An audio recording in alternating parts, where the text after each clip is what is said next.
Mm. What's good, everyone?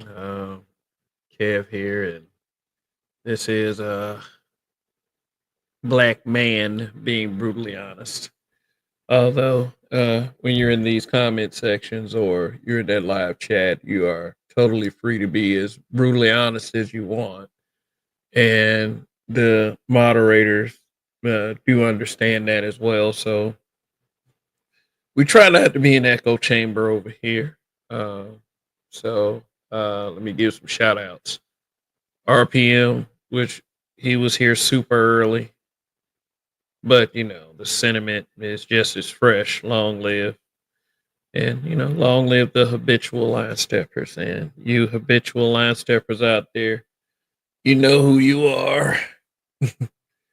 So yeah, so him being here super early means I set the wrong time again. So I'm here now. So thank you for all of you for enduring this journey that we call live streams. Yeah, and for those of you who this isn't exactly a live stream for, shout out to the replay gang.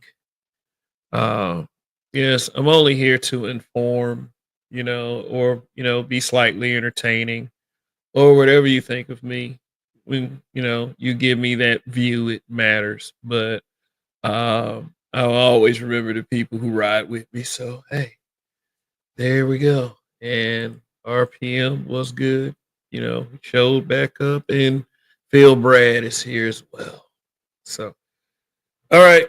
Well, this is not going to be some, although I did make it clear for a couple broadcasts where my vote went. This is not going to be some fake outrage virtue signal because I do understand that all politics are corrupt. Not you know what facet of politics ain't corrupt. You guys tell me. Like leave a comment in the comment section or live chat. And I don't think it's something that we should get too worked up about. It's something definitely fun to talk about, especially with meltdown season going on. But yeah, so if you're not in the loop of what's going on, Joe Biden, after numerous times telling people that he was not going to do this, he went ahead and did it. Uh, I would say he went ahead and did it because why should he give a fuck? He's biding his time right now. you know, no pun intended, really. I didn't mean to do that, but biding his time. Yeah, he's probably not long for this world. Not that we wish death on people, because look at Jimmy Carter right now. Uh, but what many have said is what many of us will do, and I hate the fact that people keep using this. And I mean, many families are affected by these guys' politics anyway, but they want to chalk it up to a father's love for his son. His final noble act, sacrificing his legacy to make what many see as a bullshit decision.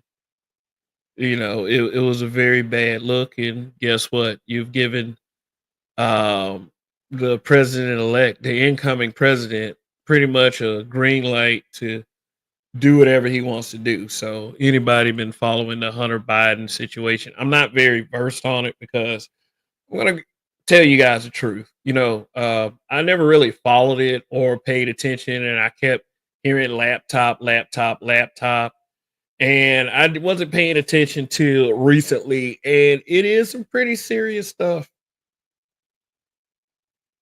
It is pretty serious. Heard he was found guilty. He's been convicted, but the pardon saved him. And the thing is that for the time that Biden pardoned his son for was a very suspicious time. So, like I said, I'm not very versed in it. I'm not going to talk about it and pretend like I know something about it. But all I know is that whatever Hunter Biden did, then by anyone else's standards, he deserves to go to prison for it. But excuse me, since he is the president's son,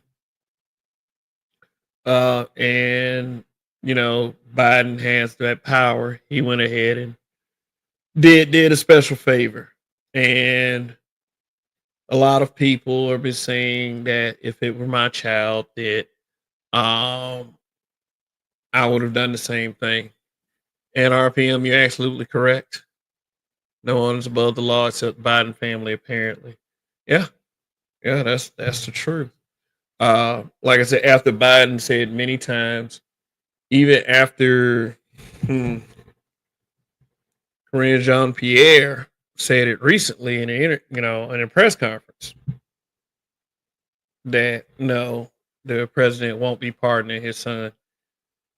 But for most who have followed the political climate for the past few years, it's come as no surprise. The thing is that I'm kind of here to speak on when it comes to this is, why does this family need defending from our people, which is totally our choice, and that's fine. Um, it's our choice if we want to defend it or we want to criticize it. But it's my choice to criticize you based on extremely condescending attitudes I've seen, especially on social media. So why should we care about this if from any angle? From any angle, why should we care about Joe Biden and his son Hunter Biden? Yeah, because like I said, I'm not here to express anger or any amount of fake outrage, and just wanting to see the Democrats get taught a lesson at least once, based on the way they've done politics for the past year, few years, maybe even since Obama came in. When you find out that a political party that you've been voted for all your life never really cared about you, all of it's corrupt. Where can you go? Where can you go? And the obvious answer is always, we can always go to each other, or we can, just worry about ourselves and do the best we can with our lives. You know. Okay, we got Randy Cape in the building. What's good? He said the Democrats seem like the party that does what they want and screw everyone else, especially blacks. I mean, they do care about blacks. I would say that, but they only care about them every 4 years. And you can guarantee if you see a black face that is in tune with any of the upfront Democrats like Biden and Kamala Harris and Nancy Pelosi and any of them, then you can, metaphorically think that they're in bed with them because your best interests are out the window. We this is why I don't know. Maybe a lot of our people who vote Democrat are just content that they pick some blacks to work with them. So that's the one thing we need to be proud of. It's like the same thing that we do. How many of us look at black actors like or an actress says, we just call ourselves going for everybody and everything black. We're supposed to just like them just because they're black and just because they're on their screen. It doesn't matter if the movie is the color purple or something like that. The mere fact that they are black is what we're supposed to be celebrating. And it doesn't, and to our people, the general consensus, especially ever since November 5th, the general consensus is, most of us don't care. Just vote Democrat, shut up, maybe something will happen. Just feel good about your vote because at least the Democrats supposedly aren't racist. But what I'm saying is, it's like you can't be a moral authority. You can't support this and be a moral authority because everybody's like, how morally wrong it is for Donald Trump to be where he is, seeing that he's a convicted felon himself, who has presidential immunity, by the way.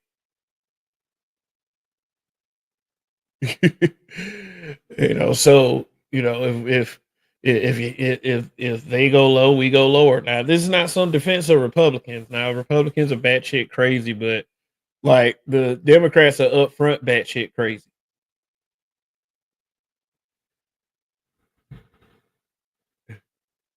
The one was good. Symbolic bullshit is ignorant as fuck. I'll say it for you. But was good, man.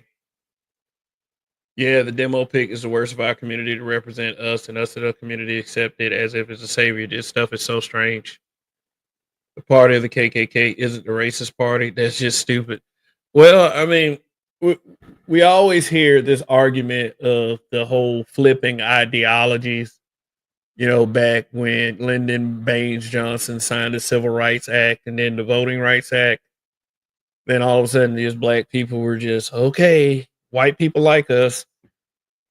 Let's give up on everything that made us a community and let's just see what they got for us. And here we are. Like I said, I wasn't perfect in all this. It took me a while to figure it out. Took me a while to figure it out. I just want our people to do the best we can with each other. Well, we look to this savior, and and most of us we get our most of our political information and insight from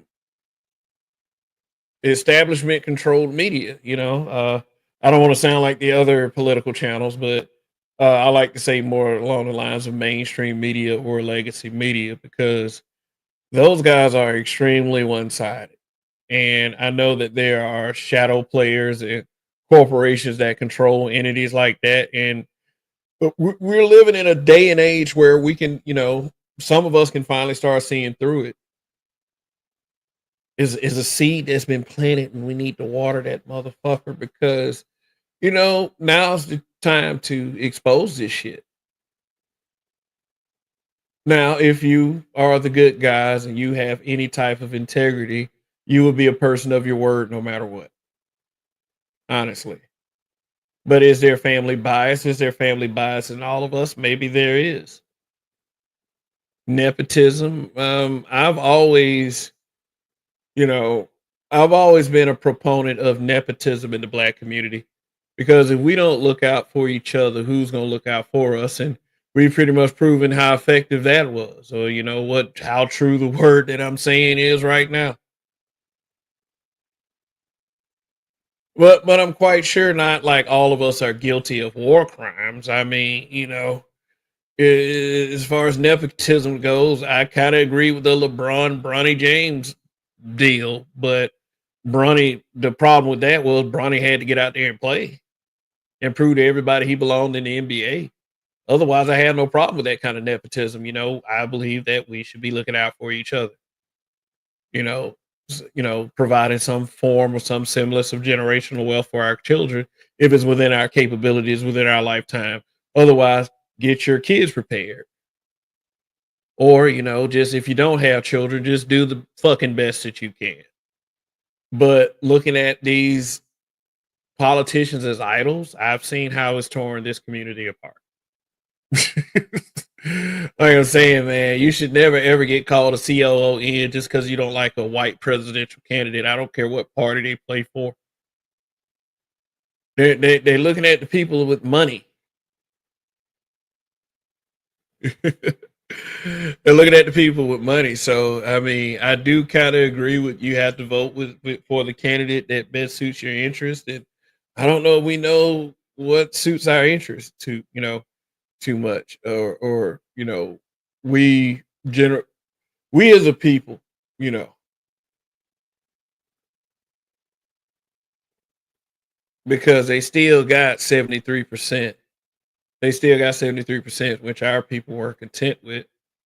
But here's what I'm really here to talk about when it comes to situations like Hunter Biden. It's like if I see people that I don't know, at least the ones I care about, sitting up there making excuses or giving grace to the Bidens. First of all, my thought initially is going to be is okay, so all of a sudden in the black community, we respect fatherhood again. Oh, here we go. I guess that depends on who that is too. We respect fatherhood. We respect a father's sacrifice of his legacy just to save his son. Yes. We got people say I would have done the same thing. I was like, look, I got one child, and if she grows up and start committing war crimes and she's caught, hey, what the fuck can I do? But we do understand, like when we're regular citizens and we commit crimes and we're caught, we are punished. Especially if you're black in America, and I don't want to make us the big old victim and try to virtue signal like the Democratic politicians do, use our struggle to further their advance their political careers, even the black ones, especially the black ones.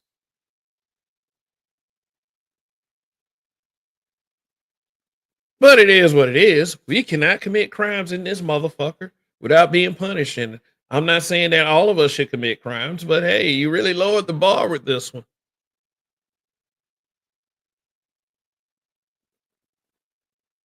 You, anybody listening right now, know good and goddamn well, with any amount of common sense, that you cannot get away with shit. Truly. Sorry to inform you. No matter how fair it is, and no matter how fair it isn't, it is what it is.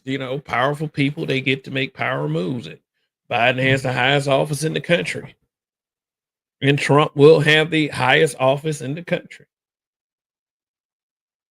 I mean, not people not understanding the reason why Trump is going back in office. Of course, all our people can do is sit here and cope and misfire and throw all our rage in the wrong direction, because the same people who sit up there trying to give praise and grace to the Bidens, to Joe Biden, his final act as a father, pardoning Hunter Biden for a very specific amount of time, time period, very, very specific. Why?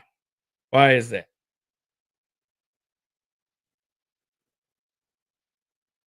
Oh, I'll just give you one aspect of it.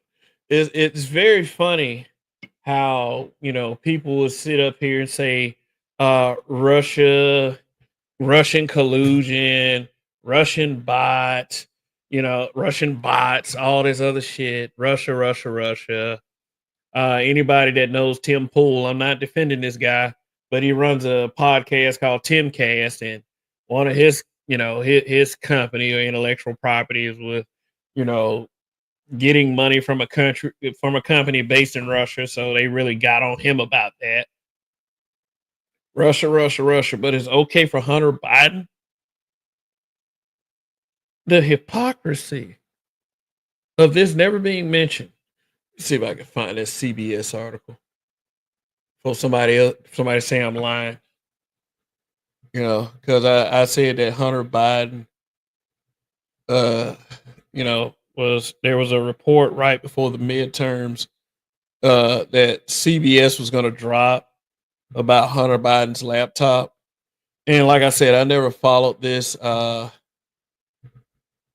never really followed it. I never really cared. But let's see. Okay, there it is. X. Let me just give me a second. Said exact. Okay. Okay. They just let's see.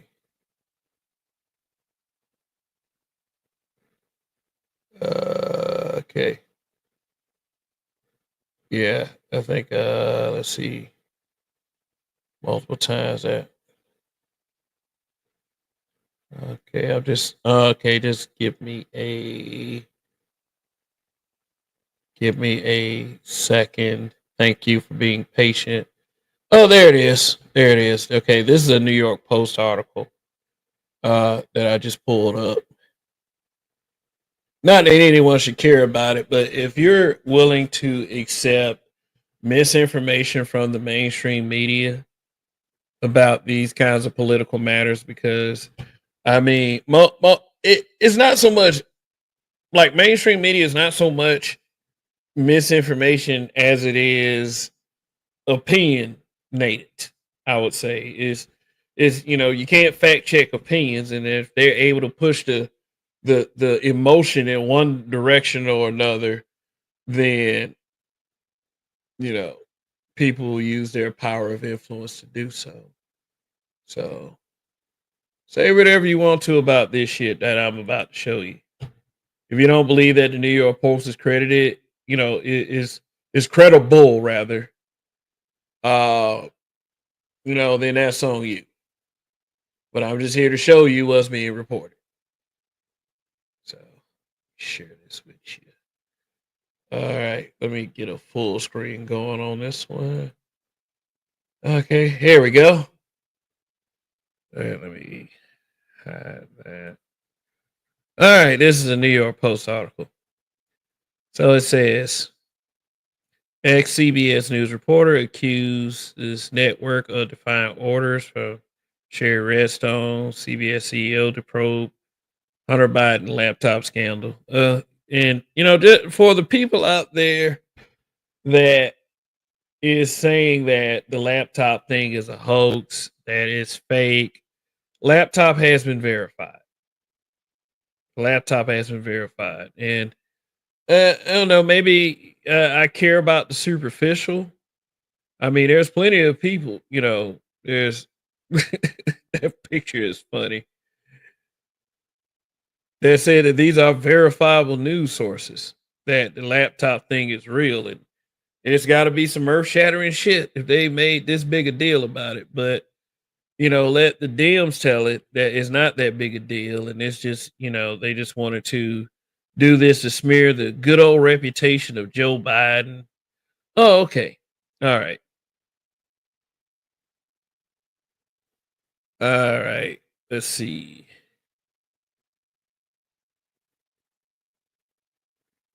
Okay, let me read this paragraph right here. And I mean, like, you can take it with a grain of salt. I don't give a fuck. I mean, I just thought that you guys should know this. This is why I question the Dems. I mean, I'm not saying that the Republicans have a golden goose for black people. I'm just saying that this is the kind of shit that needs to be pointed out. And if you're willing to take any old rumor, I heard this and that about Trump, you should be accepting of, because I believe Joe Biden was a racist anyway. We don't need to repeat things that he said in the past because I'm pretty sure with any informed person that watches this, they know exactly what Joe Biden was about for the past 50 years involved in politics. So shit, why should we have to explain it again? But for the black Democrats, Democratic voters that absolutely worship this party, I mean, is this kind of information enough for you? Okay, so let me read this. When we did the story, we did it after the midterms. I argued against that because it was ready to go before the midterms, and my training is that you should always do the story when it's ready to go. She said in Tuesday's video, you should not be dictated by the political cycle. After the piece aired, Harridge was pushed to continue reporting out what she had unearthed from the forensic review. For example, in the text messages, there's unfortunately the use of the N word, the liberal use of the N word, and I thought this was worthy of a story, but I was told that it was not something that interested CBS News. She said, noting that CBS didn't do that story, and also passed on intel from the forensic review that revealed more than half a dozen emails that were likely used by Joe Biden. Okay.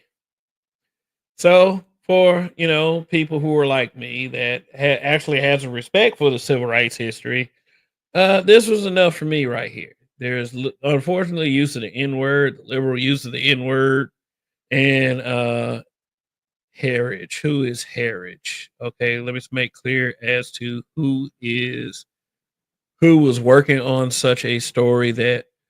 Okay, is she's an ex CBS News investigative correspondent, Catherine Harridge. And she said she encountered roadblocks in her Hunter Biden laptop report. Okay. All right. So those are the roadblocks. And that was a very important part. So now you got an accusation of racism out there that is tied to the Bidens. And, we in the black community here, community, or whether you believe something like that exists or not, um, we, we believe that if you use the N word, that's a deal breaker. You know, I will say this: when Hulk Hogan was discovered on that recording to liberally use the N word, it only made me dislike him more. I'll say that. So, I mean, and some news outlets have brought up some pretty good points about this bombshell of a report. Um, if it had been one of Donald Trump's son, if it had been Donald Jr. or Eric Trump or Barron Trump, that's all they'd be talking about. Oh, the whole family's racist. The whole family's racist. Imagine something like that before the election. Kamala might actually pulled it off because I have yet to hit. See, I mean, you find that this man said grab him by the pussy faster than you can hear him ever say the N word. So it's got to be something in 8 years. I mean, they can find one like it. I mean, I'm pretty sure that it would be good enough for our people if Donald Trump said the word ninja. I mean, shoot. So I mean, and I noticed that for people listening that this is probably not good enough, and maybe this lady is lying about their precious Biden.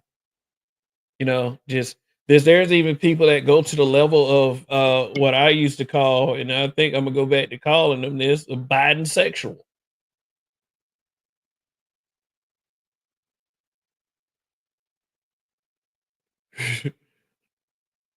Shoot, nostalgia.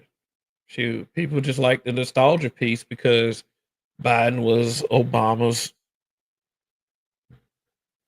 vice president. But since we're blame the daddy culture because we definitely blame Trump for his father. Yeah, we do. Are we gonna blame Joe for Hunter? Hunter for Joe? Like, what are we gonna do? We just gonna let this slide? Or the staunch Democratic voters are they gonna be like, oh, oh, the fake outrage, but Trump, start moaning about Donald Trump again and all the horrible things they heard about him on CNN and MSNBC, credible news sources. That's why podcasts are kicking y'all asses. That's what we gonna do.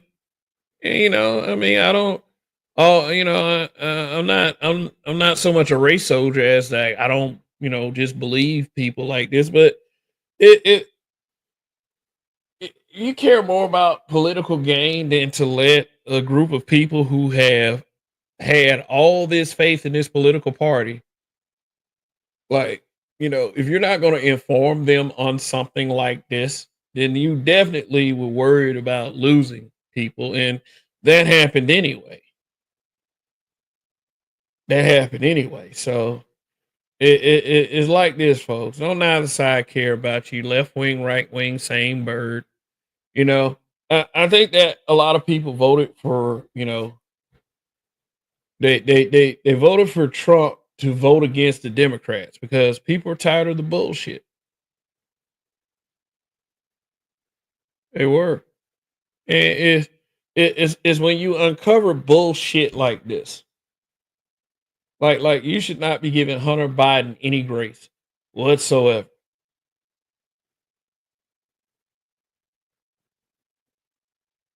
Oh, Father, Father's love, holy shnikes.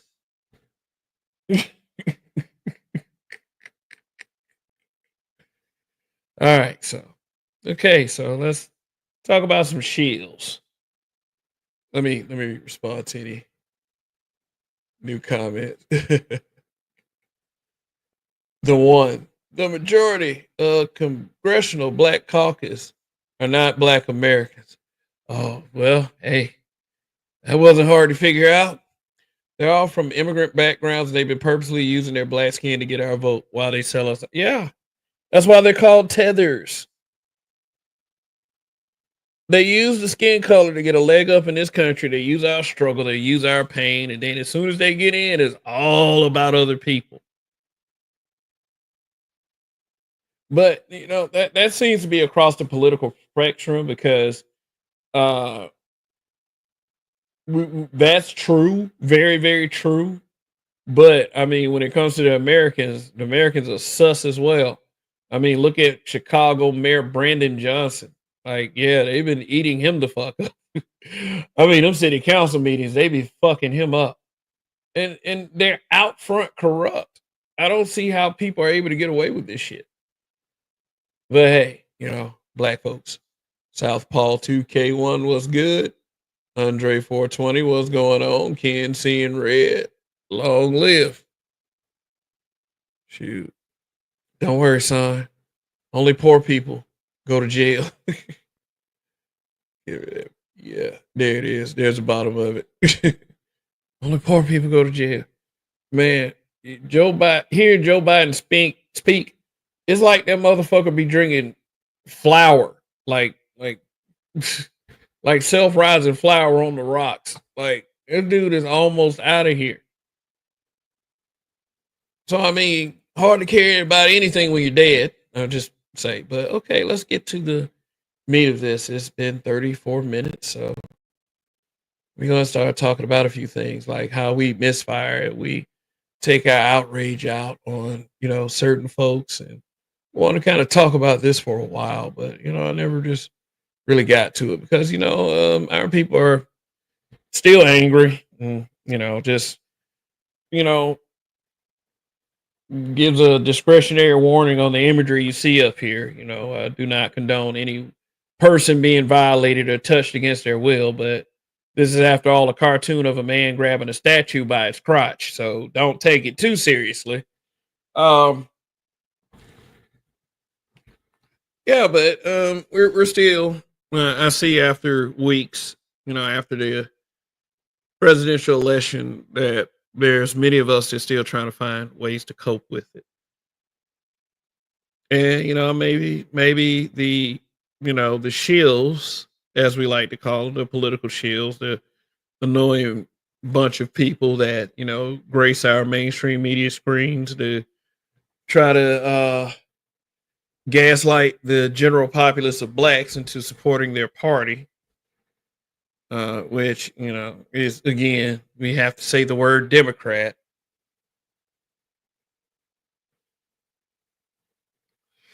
Yeah, the Shills are very entertaining, and um, I would say if we are to talk about and give cautionary tales about any group of men that have any amount of influence, I guess, besides the really horrible simps, are the Shills, and the Shills are kind of simps too because they simp for the Democratic Party. Uh, yeah. So let's talk about one of these Shills for a second, and gonna play. Gonna let's see. Let me stop sharing the screen. Let me get it away from this screen right here. Okay, so because I wanted to really talk about this right here. This to me is whatever opinion you have on these two guys. I think that seeing posts like this is the one of the reasons why I decided to do this show tonight. It's like for me, it's like maybe these two probably don't deserve the grace of the black community based on their political decisions or and whatnot, or the positions that they have taken in the past, or for some of you who they decided to shack up with, which doesn't matter to me because it's like in order for that to something like that to matter to me, and I'm talking about interracial dating and marriage, we would have to see a really superior show of unity as far as our community. And even then, I won't police private parts. I'll just say, live and let live, and understand that they are here because of us. Yeah, but we're not ready for that conversation. Obviously, we just still want to, do our own little hypocrisy on social media. But what whatever is like you're pissed about Donald Trump winning the election. Whatever you got to do to cope, whatever you got to do to cope. It is like, okay, let's just take it out on Tim Scott and Byron Donald since Trump is assembling his cabinet and he hasn't appointed any blacks yet, although he has appointed a black. Let me see. Let me see if I can find his name real quick so I can get it right for you. So, just in case the mainstream media, who's losing credit, I mean, bleeding credibility every day, uh, tries to tell you that Trump really ain't really pick. Okay, here we go. Scott Turner. His name is Scott Turner.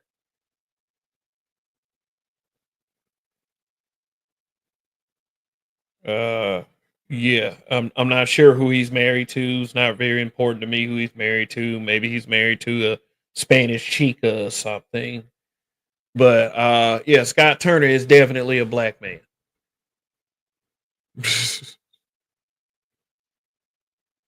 So,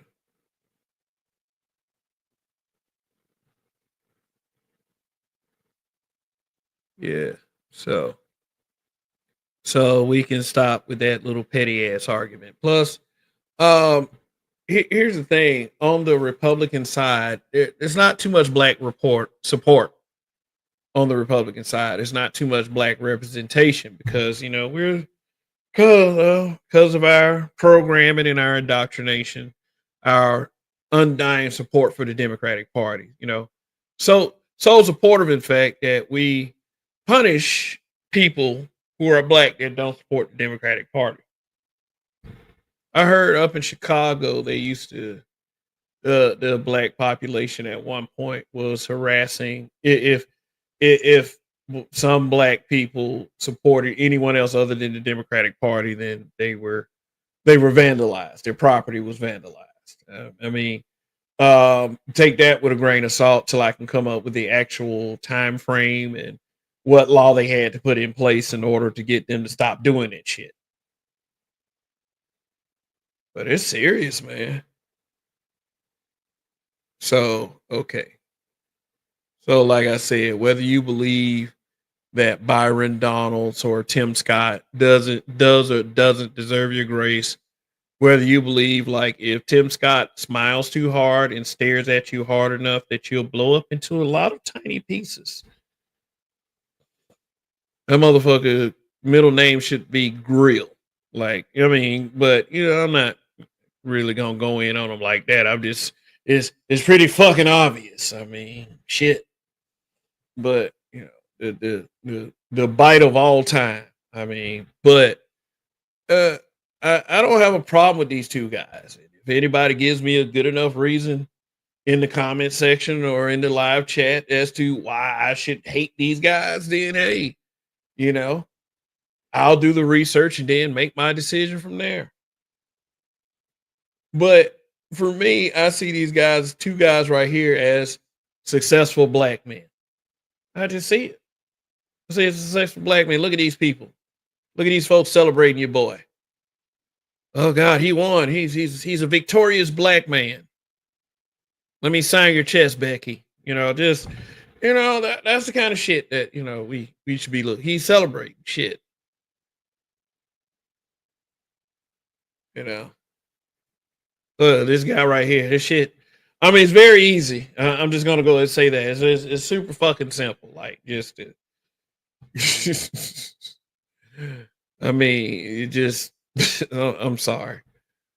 Uh, But anyway, let me show y'all something real quick. While y'all sitting up here acting, I mean, and I'm not saying all of you, but yeah, it's kind of hard to invalidate this kind of stuff. But let me show y'all a little bit of something real quick. So this is a clip I'm about to show you. It's not really a clip. Fair use, by the way. I'm about to show you the MSNBC clip of Al Sharpton on Joe Scarborough's platform. Just want you to take a listen real quick. Joe Scarborough and his lemon-headed woman Mika Brzezinski. Having Al Sharpton throwing black men under the bus, Hispanic men as well. But when it comes to our people, when it comes to black men, I'm just wanted to see if this raised any concerns for you, or you know, we all know that Al Sharpton is fake as fuck anyway. So it doesn't really bother a lot of us. I do understand that. But if you want to know what's going on with the current social climate and why we are being so reactive, I want you to understand that this is where a lot of this hysteria is coming from. So here we go. Just listen to Al Sharpton. Well, Rev, let's talk about, you talked about gender and race. Let's talk about race. Donald Trump fared very well with Hispanic voters, especially Hispanic men. The numbers are coming in still a little early, but I think he did better with black men than was expected in the past. I'm going to go ahead and put you like this. I do not like the framing that just because we're black, we owe a certain political party our vote. Whether you believe that in the conservative mindset or the liberal mindset, whether you are a staunch Democrat or Republican, nobody is entitled to your vote. They got to earn that shit. And, unfortunately, most of us don't have that mindset.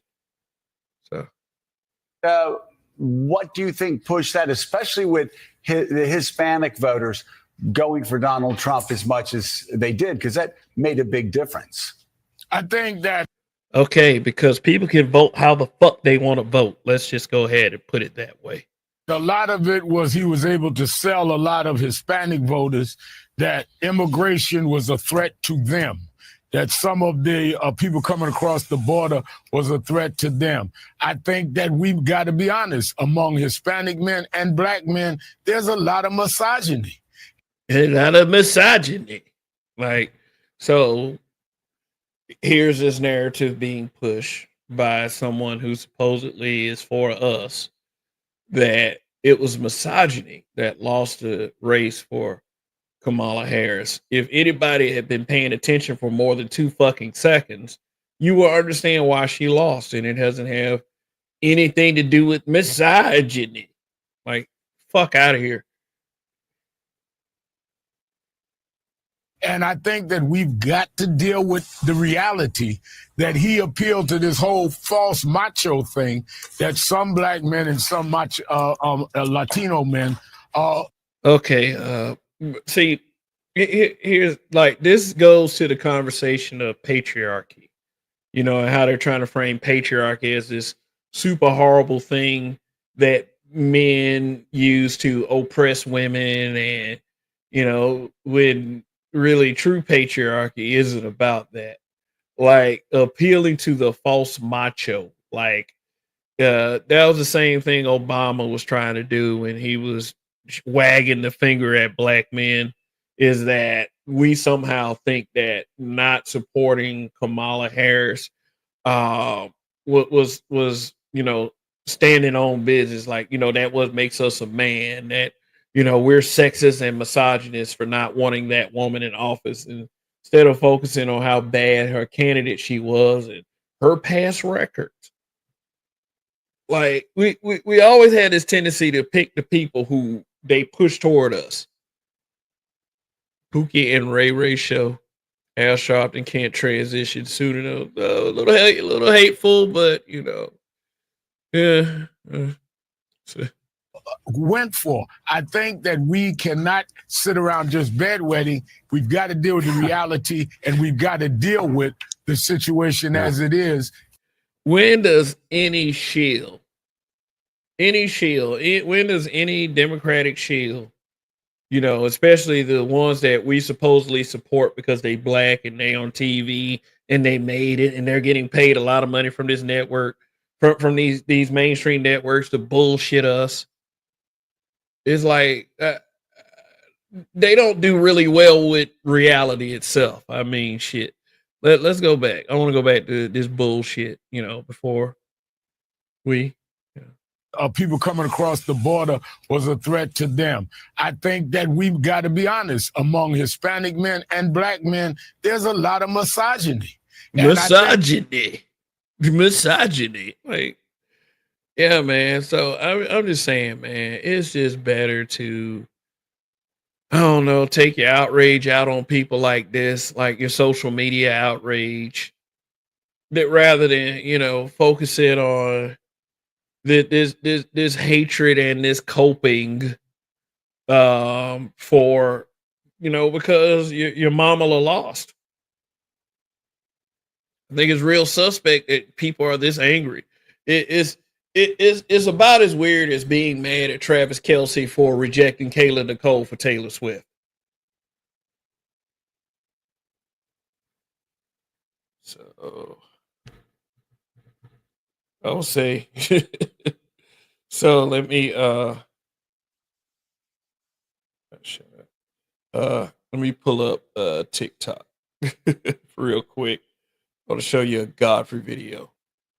Al Sharpton was mad as fuck when he had it, when he had to admit he's an informant. He actually admitted that. Wow. Oh shit! If you wanna keep the people fooled,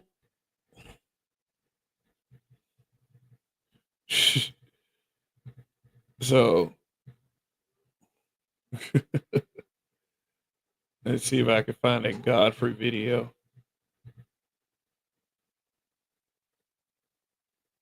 Let's see. Let's see. Yeah, because I explained this in a short because I thought that this is really childish and fucking stupid. I mean, anybody can feel free to disagree. It is what it is. I know that everyone doesn't have to agree with me, but on TikTok, Tim Scott Byron, I'm looking for the Godfrey video because that one put a real sour taste in my mouth. It's like, no, I don't believe either one of these guys are asking Donald Trump this. This is a huge form of ignorance. It's like, look, like a lot of y'all probably think this shit is funny. They superimpose Byron Donald's face and Tim Scott face on the scene in Roots because slavery is something to joke about. Unless, of course, you got the reparations conversation, then y'all want to take it seriously. Where's our cabinet positions? When are they saying this? Oh, look at that. Oh, look at that. And I'm willing to bet the person that made this video is more ruckus than damn Tim Scott. Why? Because they're Republicans? Because they're Republicans? Because they're supposed to be loyal to the Democratic Party? Now, if you can find me a link or an article, put it in the comment section that Tim Scott and Byron Donalds would even close to suggesting that these guys are begging for a cabinet position. Shoot, I want to find the one Godfrey did. Oh, look at that. A black person made that. If a white person made that, oh my God.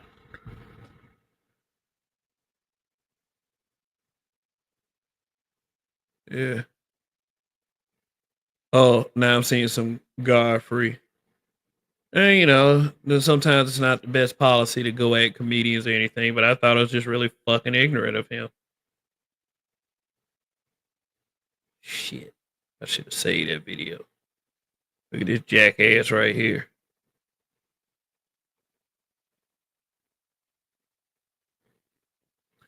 I can't find the Godfrey video, but it's just like there are so many videos that's sitting up there attacking Byron Donalds and Tim Scott.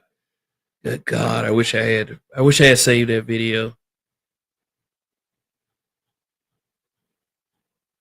Shit.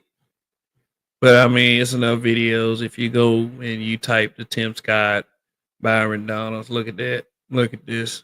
You guys are pathetic.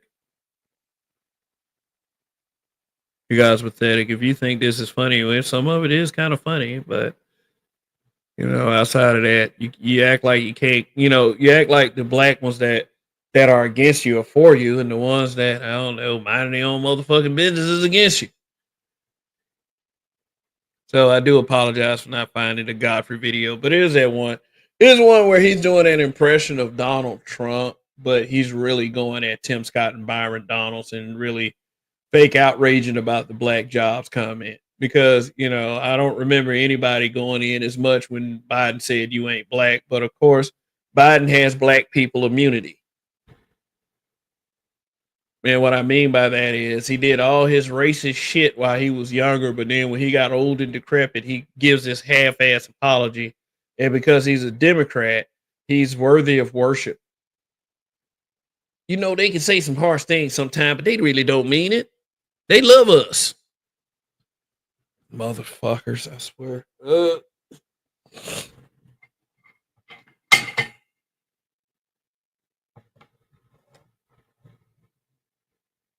Oh, so Leonard D. Yuta, so he's really on that shit.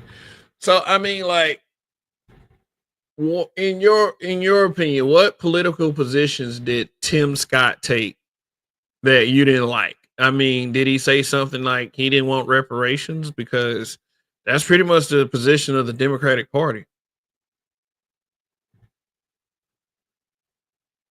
I mean, I hate to burst anyone's bubble on that one.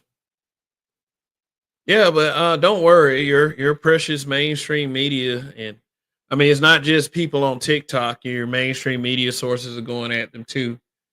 Well, okay, one line from one of these screenshots is from the Grio. Said there are no black jobs in Trump administration. Like, come on with the black jobs thing. If you accepted Biden saying you ain't black, shut the fuck up. Uh, there are no black jobs in Trump administration. That's the first thing they want to point out. Scott Turner. And then Atlanta Black Star, very credible, and balanced black publication. Idiot sold your souls. To what? To what? So being a Democrat is that much better for blacks? I mean, I hope you dudes and women are starting to wake up. Shoot, they got an actual they they have a actual organization in Chicago, I believe, called Chicago Flip Red or something like that. If I'm got the name wrong, I'm just be mistaken. But it's like Ben Carson. Wasn't he a part of Trump's first case? Why? Okay, so we've been calling Donald Trump a racist for what? How long? Since he decided to run for president as a Republican. So why would y'all expect him to just go to black folks? And really, it's projection because any black person that's really, and that includes Godfrey, that is so adamant about Donald Trump picking black folks is the fact that you want to be accepted by white people.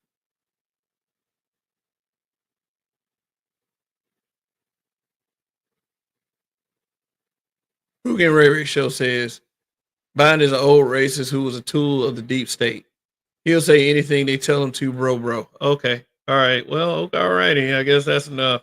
I guess I have to do a little more deep research into Tim Scott, his political positions, um and Byron Donalds and his political positions. I mean, Byron Donalds been very vocal as of late, but if we are not accepting of that, but we're accepting of this shit right here, then I don't see why the outrage for anybody like a Byron Donalds and a Tim Scott is for. Look at this man right here. Like what is this creepy old man whispering in this creepy old man's ear?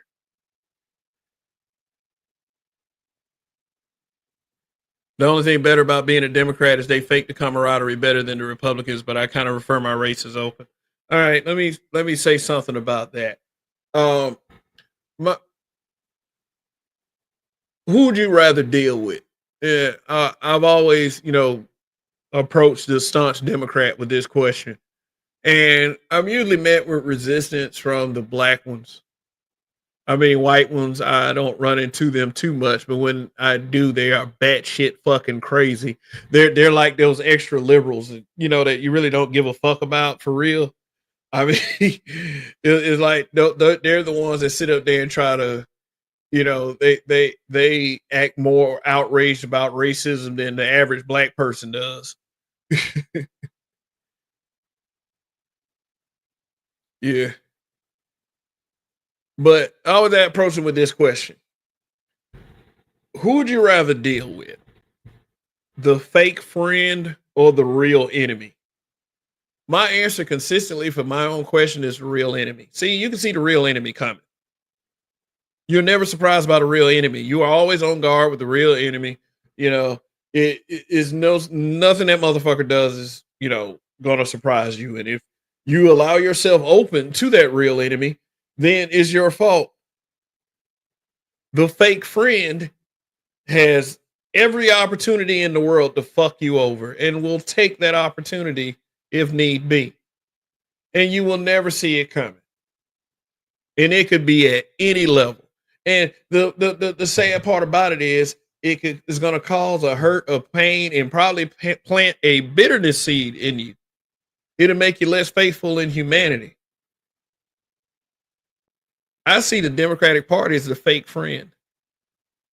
Because we don't deal with the Republicans. If we go over there and deal with the Republicans, then we get it, unless you're an establishment guy. Like, yeah, I don't know if Tim Scott is exactly establishment or Byron Donalds is establishment. I don't know if these two guys are establishment. But hey, I can tell you who's definitely establishment. James Clyburn.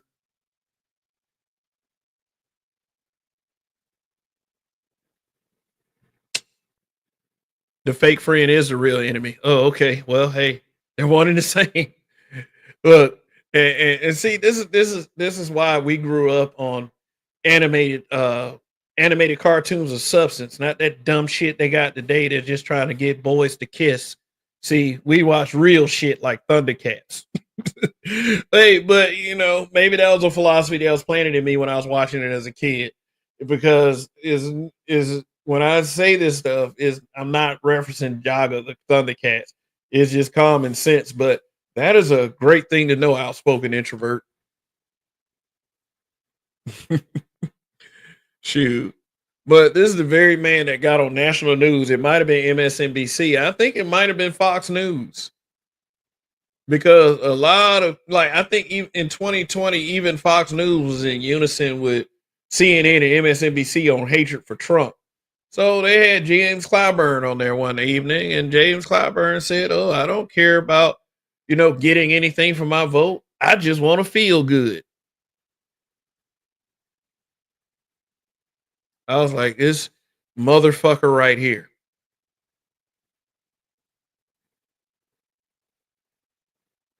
Thundercats is an old nigga anime thought.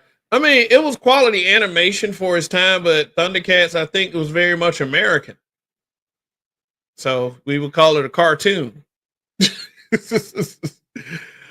Yeah, but yeah, it was some fire ass shit. I remember the confrontation, like one of the major confrontations between Mum Ra and Lion-O, and I remember being a little boy, and it's like, oh, how well that was done. Chaos Rain, what's going on? Ray Hama said, "Fake friends practice the art of espionage." Black Pearl, what's good? So yeah, so I mean, like, shoot, for me, these guys get the shucking and jiving label. These guys get the butter biscuit label. These guys get that COON. These guys get to sell out. I don't give a damn about what Tim Scott and Byron Donalds is doing, as long as you got people like James Clyburn faking it for you. Yeah, yeah, yeah. It was made for old niggas when we were kids.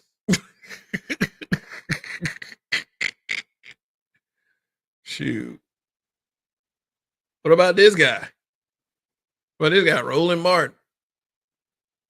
They got a word for guys like him, boule. A group of people, oh, we'll throw you. I think boule is basically, people from your own central group or identity, they would throw them little bones and little biscuits as long as they can hold the rest of the masses down with victimhood and virtue signaling.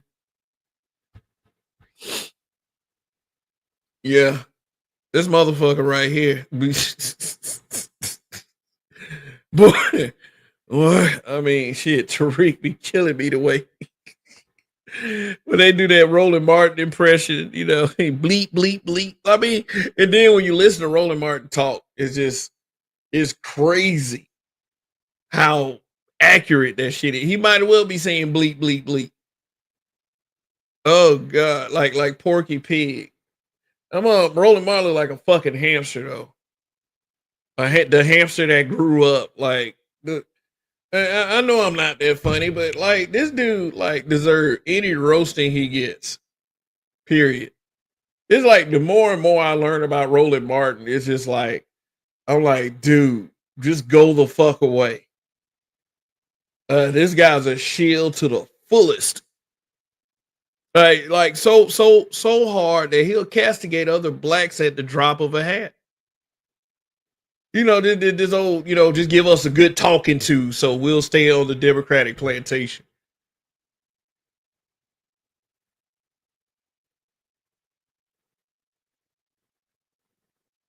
Rolling got yeah, his media group got 350,000 from her. Forever Blessed was good. Art Dustall was going on. He got a couch cushion for a neck. And I know I talked about Roland several times. Yeah. Shit. Yeah. See that I'm trying to. Yeah, Al Sharpton. There he is. Al Sharpton. Like, I was gonna lead with this image before I showed the clip, but this motherfucker's been at it for a long time. This is David Allen Greer's Al Sharpton. Now, if you look up this clip on YouTube, man, dude, like I don't know, maybe about 30 minutes before I went on the air, I found this shit. Man, that's probably why Al Sharpton started losing weight because in Living Color used to roast everybody. I think we need to get back to that. We as a group of content creators, we now have the opportunity to push, the narrative and our concerns any direction we want. Especially you guys that got over 100 people watching, maybe even 200, 500. I don't know, for some reason, man, once it gets into the 500s and the 800, it becomes a fucking ego contest. But you gotta appeal to your audience. You gotta tell them what they want to hear. You gotta talk about the latest and hottest stuff because talking about something productive gets you away from what these motherfuckers that these motherfuckers want you to talk about and what you wants you to focus on. And I'm not saying that we should not acknowledge that there is a race problem, but at the same time, if we're going to acknowledge that there's a race problem, we need to carry ourselves a certain way. Remember when they did in Living Color? Oh God. Oh man. I think that fucked Arsenio Hall up. Like after they did see in Living Color, like it would have definitely been a victim of cancel culture. If that show came out in this form today, or maybe 2 days before Trump got elected, because they finna get rid of all that woke DEI stuff. You might as well, if you like that woke DEI shit, where that really tells a heterosexual man that he ain't shit in America, you go right a fucking head and you say goodbye to that shit. Because come January, that is it. And I fucking love it. But I mean, even Keenan Ivory Wayans said like a few years ago. Let me go back to the other image since I'm talking about that. That it was a few years ago. He was gonna bring in Living Color back, but he said that he could not do it in the way that he wanted to do it today, because because of woke culture and cancel culture and people being sensitive. And Living Color was funny. Yeah, it was. It was funny as hell, man. It was like really, it was razor sharp comedy. You know, when the Wayans really stopped being involved in it, that's when it just fell off the reservation. But while Keenan Ivory Wayans was involved, it was Keenan. Damon was basically leading. Tommy Davidson, Jim Carrey, David Allen Greer, the original cast. Yeah, they made fun of all this stuff. I wonder how they would react to the current political climate and how funny they could be with presenting it.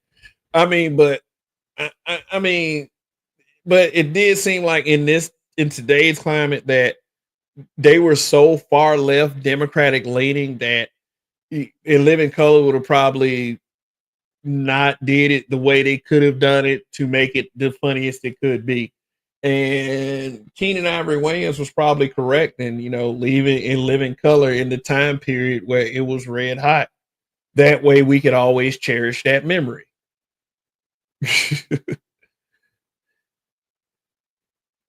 Keenan, yeah, the guy that did a low down dirty shame, that guy. You remember that movie? I'm gonna get you, sucker. Oh, they would have destroyed her. Like they probably did her worse than Paula Abdul. They probably would have let the white lady play Kamala Harris. I forgot her name, you know, the kind of the short, thick white lady she was like the main one. I think her name was Kelly something, Kelly Cofield. Yeah, they probably had her do Kamala. She probably had that laugh down. And then everybody would be like, you know, in today's cancel culture, they'd be like, oh, Waylon, oh my God. Holy fuck. Yep, her name was Kelly Cofield.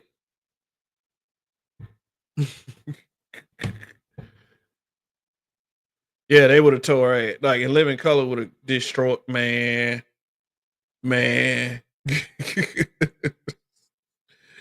Shoot. Y'all, I mean, it's y'all mama.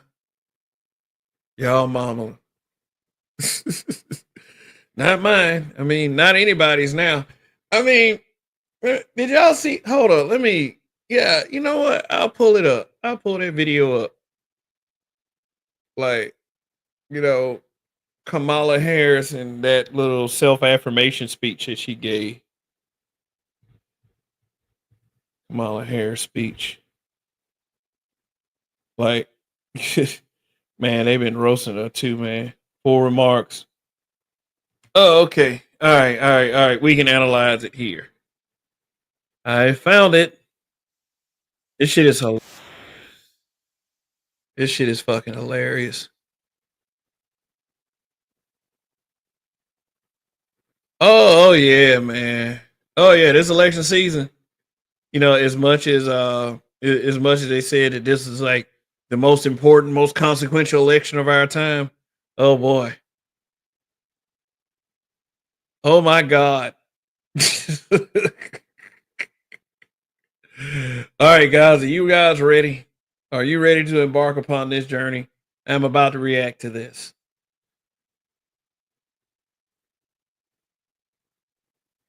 Man said the tug. Oh God, bathtub collard greens. Oh shit. Ooh.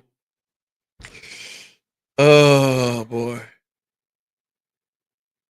So, all right. So let's watch a little bit of this. And I've been hearing a lot about this. I mean, through other YouTube channels and such. And I mean, they'll show the bits and pieces and snippets of it, but you know, I haven't really had a chance to watch the entire thing. So fair use, by the way. I know how fair use is a slippery slope on YouTube. And why the fuck would you want to give me a copyright notice for this shit anyway? So, alrighty. Andre 420 with the super chat. And since I haven't done this in a while, I should have did it for if I had thought about it, I did it for Chief Rocker the other night. Let me show you the teacher. You know, just as a well, let me hit this first. And then we're gonna and then we're gonna commit. Then we're gonna commit to reacting to this. So. Here you go, Andre, just for you.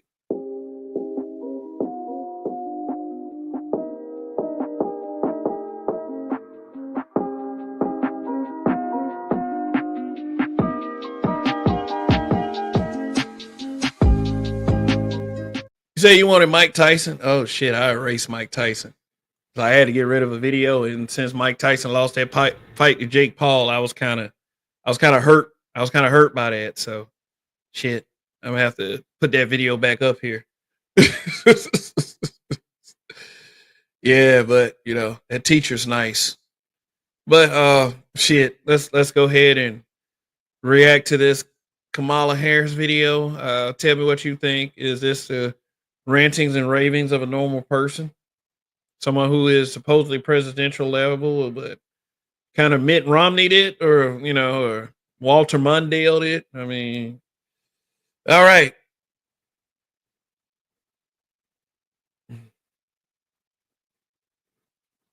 All right, so let's do this. Thank you, Tim. Thank you. Back at you, brother. You are such an extraordinary leader, and we have become lifelong friends. I just, in I'm front sure. of everyone, I want to thank you, Tim. You lead with courage. You lead with heart. You see the people. You care about the people. Yeah, what the fuck is she talking about? This is the guy that put tampon dispensers in boys' bathrooms. Are entitled. This is such a strong leader. And you do it and you have a sense of fun when you're doing it.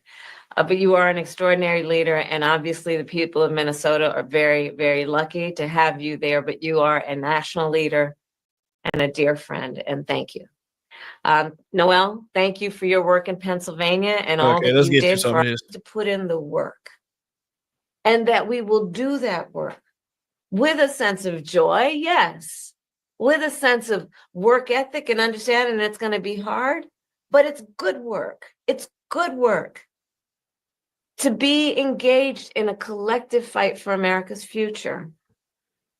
And it means so much to me and to Governor Walz that you knocked on doors, you called friends, you called in favors. You said, hey, you know, I showed up at your softball game. Now I need you to show up at the campaign. Okay, let me give you a fun fact. The very people that she's talking about, she has yet to pay them or did not provide them with very many resources so they could do that job. I mean, that's according to Angela Rott, but you had almost $2 billion to work with. So I mean, like, I think this thanks is kind of empty, you know, especially for a lot of people that did the grassroots work for her, that went and knocked on those doors that she's talking about, made those phone calls. I mean, I know I certainly received enough text messages like shit. You put in the time, it was personal for you, and you gave all that you could to support our campaign. Andre said, I've been drinking a long time. I don't know how she got to this level. It must be that presidential reserve. Oh, not the steer reserve, the presidential reserve. Oh, okay. Gotcha. Because of your efforts, get this, we raised an historic $1.4 billion, almost $1.5 billion. And that's not even a flex. Like, seriously. It seemed more of a waste, and the donors are quite upset as to what happened to their money. If you've been following that angle of the story, Eddie. From grassroots supporters alone, the most in presidential campaign history. Nearly 8 million donors contributed an average donation of about $56. And they wonder what the fuck that happened to their money. It's like, it's going to be some serious shit. They're talking about that this might be such a serious waste to the point where she's probably not going to be eligible to run for president ever again. To fuel our people-powered campaign. And understand that the work that we did included the work that so many of you here did, which is to talk to first-time voters. Many of you are first-time voters. And to talk about how being involved can make a difference. And that remains true. And that's one of the pieces that I just want us to please take away, that our fight for freedom and for opportunity. Hey, okay, take this with a grain of salt. This is not confirmed. So I do say this is for edutainment purposes only. But the way she's slurring her speech and talking, it could be a combination of, yeah, a lot of drinking, probably a couple of drugs. And when we say drugs, we're not. I mean, we're going to exclude weed, and then might be a little weed in there too. And she's probably trying to hold herself together to keep from crying because this, when you lose the presidential election, that is your biggest loss. That is your biggest superficial loss in your life. And it's not probably not something easy to deal with for people like John Kerry would know, and like I said, Walter Mondale, Al Gore, people like that. So I think it's a combination. Like, and what up, Marcus Romero Productions, and holding my nuts says red wine. The donors are pissed. I mentioned this. Yeah, the donors are very pissed. I mean, like I said, billion, not million, billion, 1.5 billion, nearly $2 billion. And the only thing you could produce for real was rappers. Glorilla going through crowds wanting to hear how the next 4 years is gonna go. Talking about some, I ain't got no hitter, ain't no hitter got me. Like, come on now, come on. He said, I'm not putting drugs on her without evidence, but she's definitely drunk. Yeah. I'm just saying, take it with a grain of salt. I mean,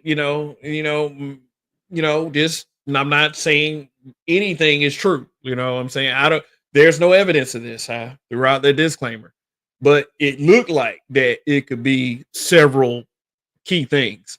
But I would say at the top of the list is the disappointment of losing the presidency. How you had a lot of people depending on you to pull this off and to make history.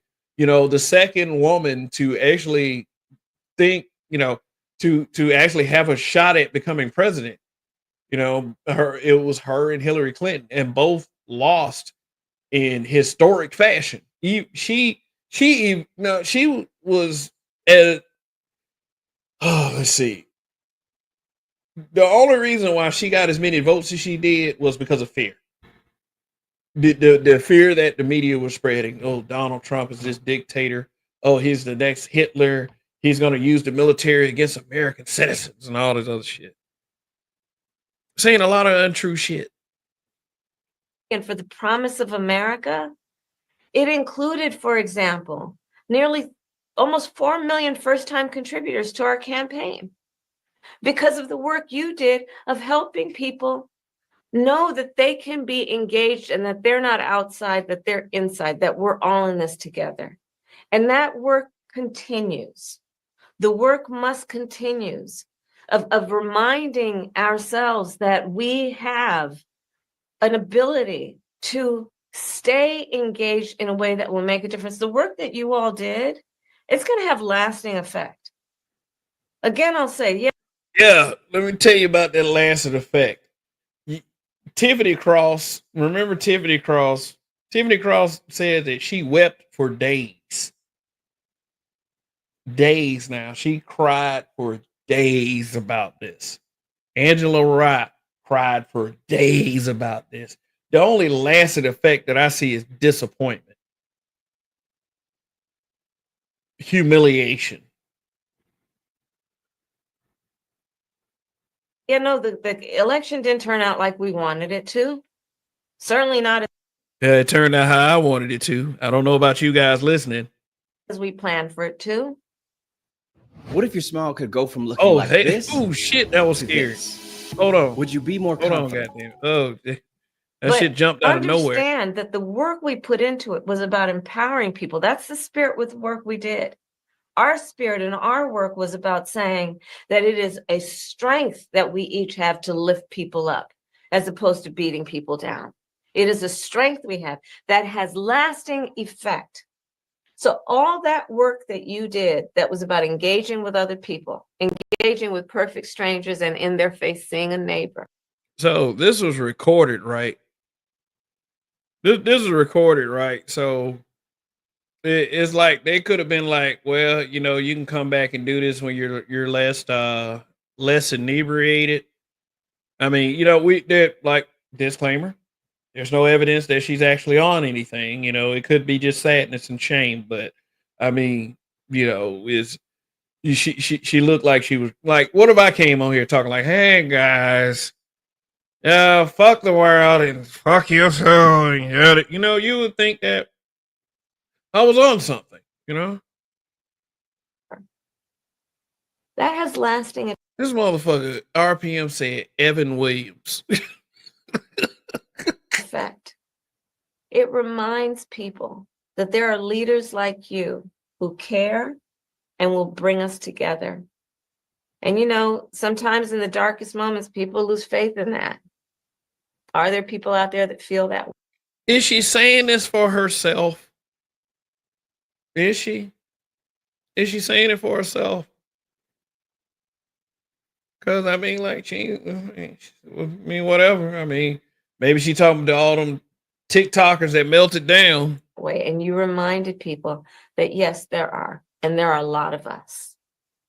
And that strength cannot be taken from us. That is our strength. It cannot be taken from us. I mean, like, it sounds like this could have been like 2 minutes. Is bloated. Like this could have been like 2 minutes. She said all that stuff about French. Don't let strength and power and all this other shit. This is a 2-minute speech, but it's 9 minutes and 41 seconds.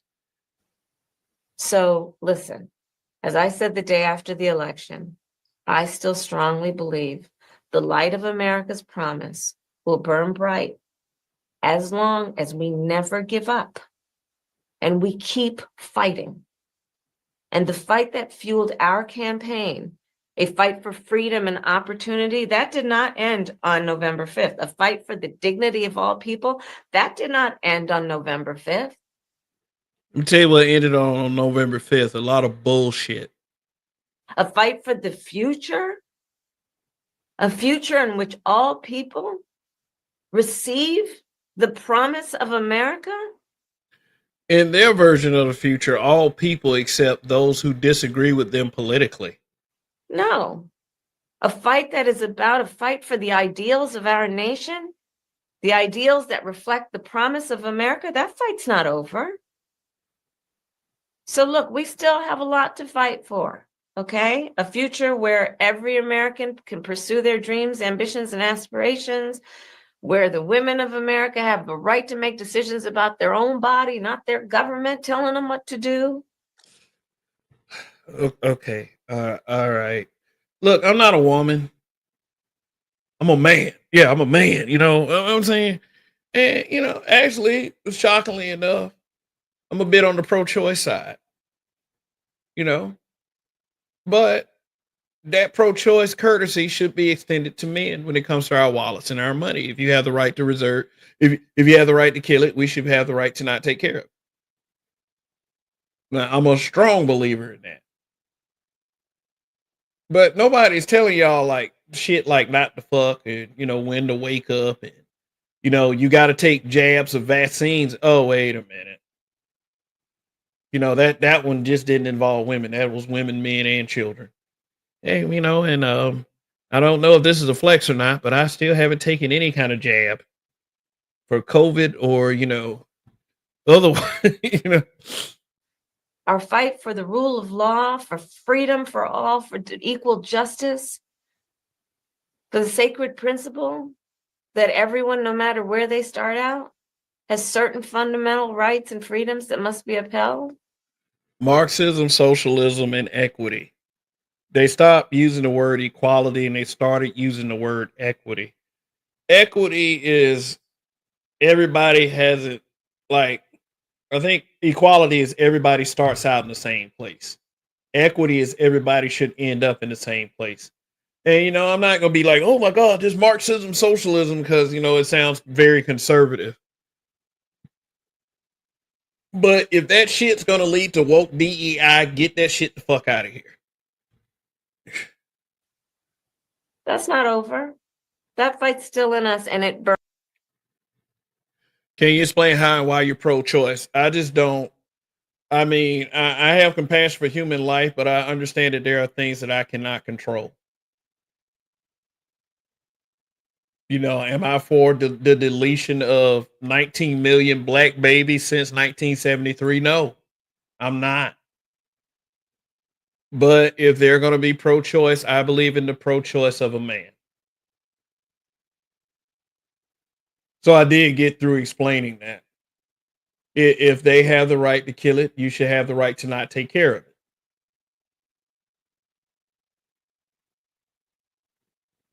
And I don't know how hard that is for people to understand. I mean, if we want to continue to fuck over men, I understand that. That's what we promote in this fucking community anyway.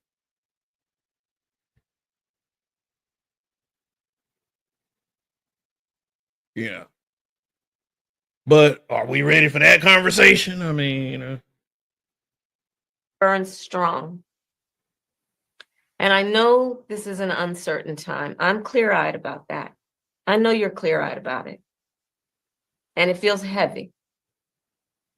And I just have to remind you, don't you ever let anybody take your power from you. You have the same power that you did before November 5th. Yeah. Thank you. Thank you. You are so inspirational. Let me drop this link for Andre. You are so inspirational, Kamala Harris. You are a beacon of light for us here in the diaspora community.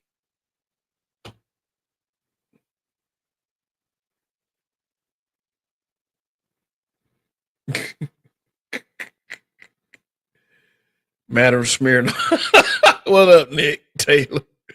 Madam Smirnoff.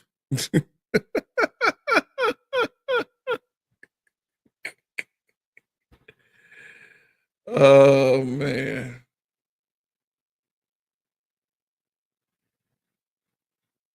Shoot. All righty. What up, Andre? What's good? How you doing? Yeah. Well, I'm good, man. I was almost too tired to do this show, but I went and got a coffee and pulled my big boy pants on. So yeah, we're all good.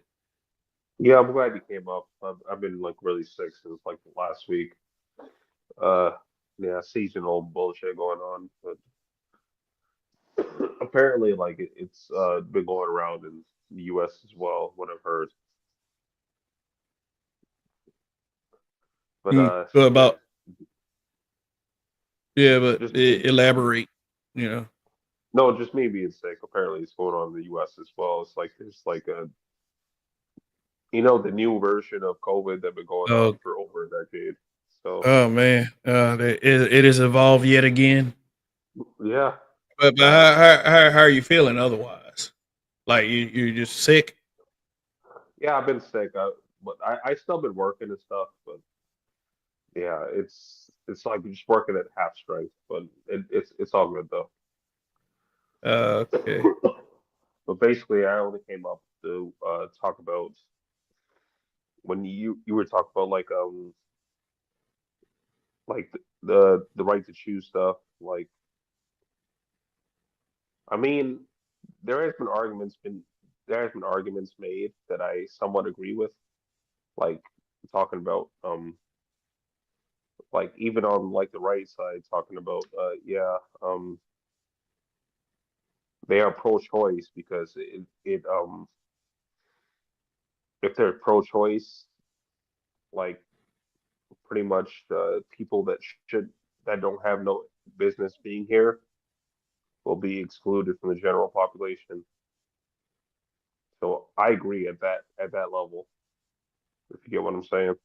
Me, but but like the hypocrisy of pro-choice is when the same people who champion this pro-choice position said that we all had to get the jab or we couldn't travel, and a lot of employers, if we didn't get the jab, then we couldn't work there. And but yet and still, there's this hypocrisy of don't tell me what to do with my body. I was like, okay, why couldn't that apply to the jab? I mean, it's now What are they saying about the jab now? Oh, you really don't need it. There was Well, something. actually, I'm not sure if you've seen this, but there was actually one case of somebody that actually sued on the basis of this, of like the jab. They Mm-hmm. sued for the fact that it was completely unnecessary because somehow everybody, well, not everybody, but the majority of the population in the world is still alive. So I think they sued, sorry, Pfizer or that other company directly. I mean, they dropped reports of actually women because, like, they say women were taking the jab and they were dying from pulmonary embolisms, and no, they those reports were quickly suppressed because Actually, now that you brought that up, so you brought that up, yes, I actually heard, well, I was talking about just like it was somebody that apparently sued on the basis, like apparently, Fulci is open to being sued. By the way, I've heard this like a month or two ago. Like there was like a law or some shit passed in the U.S. that like Fulci is open to being sued for this uh, whole jab stuff since he was pushing this heavily. yeah, and in some political social media circles, Dr. Fauci is seen as a hero. Yeah, because you're talking about like pulmonary embolisms. Because I actually took one jab. I took one jab, which I completely regret it because it almost killed me, and I'm still suffering from it now. Oh, okay. Yay. So, I mean, I made the right call, and my daughter hasn't been jabbed either. So, I Yeah, mean, like I'm actually kind of surprised that you said specifically pulmonary embolism because that's exactly what I had, and that was only because I took the jab.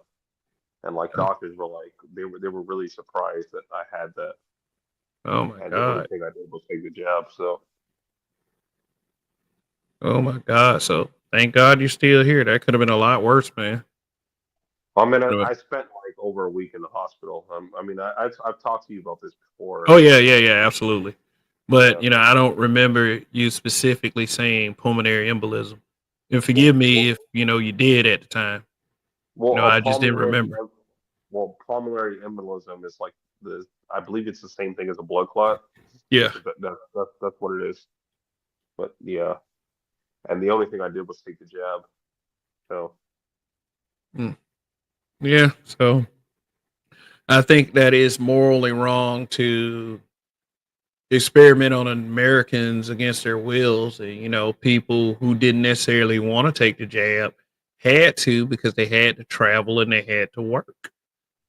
And I mean, like, and if you took the jabs and you feel okay, then I can only be happy for you. You're out there listening. I'm not saying that you're stupid. I'm not like other, some of these content creators. I'm not going to say you're stupid because you took the jab. You took the jab. You put yourself at risk to take care of business, basically. well, I've actually only took one jab because there's been multiple jabs. I've only took one. The Yeah, only reason why yeah. I took one, Multiple the only reason jabs why and boosters and all this other shit.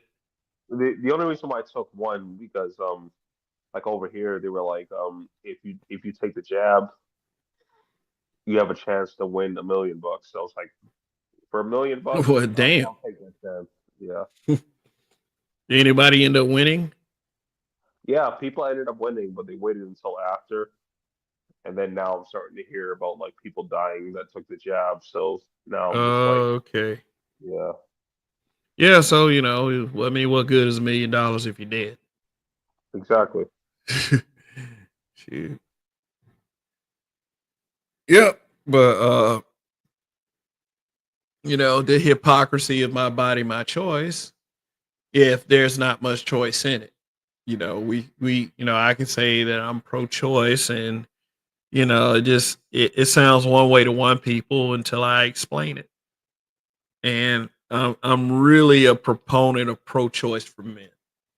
I am. You can't keep doing this shit all one side and then saying that the world hates women and all this other shit when you get so many perks and advantages as women. Well, I gotta ask you. You said that you're a proponent of pro-choice for men, but pro-choice in what exactly? If they can kill it, we shouldn't have to pay for it. I agree with that wholeheartedly. If that's what you meant by it. Yeah, that's exactly what I meant by it. It's if she decides to keep it, she can charge you for it, or she can kill it against your will. I actually knew a guy. Yeah, it was like when around the time it was around the first couple years I was married, and we were staying in an apartment complex, and uh, we had a neighbor.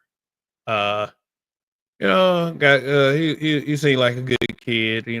Worked hard. Uh, he was staying with his girlfriend at the time, and sometimes when you have unprotected sex with somebody, you can get them pregnant. So I guess they were bumping uglies, unprotected, and she got pregnant. And it just so happened she got pregnant with twins. So she didn't want the babies, and he did. He said, "Oh, I please have these kids. I'll do everything, to take care of them. Twins. That's the chance of it being twins. I mean, that's a special thing." So she went and got the abortion anyway. She went and got the abortion anyway. He was devastated, but you know, the I guess the doctor screwed up the procedure so much that she actually lost her ability to have any other kids. So it was like, I guess it was an abortion slash hysterectomy by accident. But upon begging for his forgiveness, he decided, get your shit and go the fuck out my life.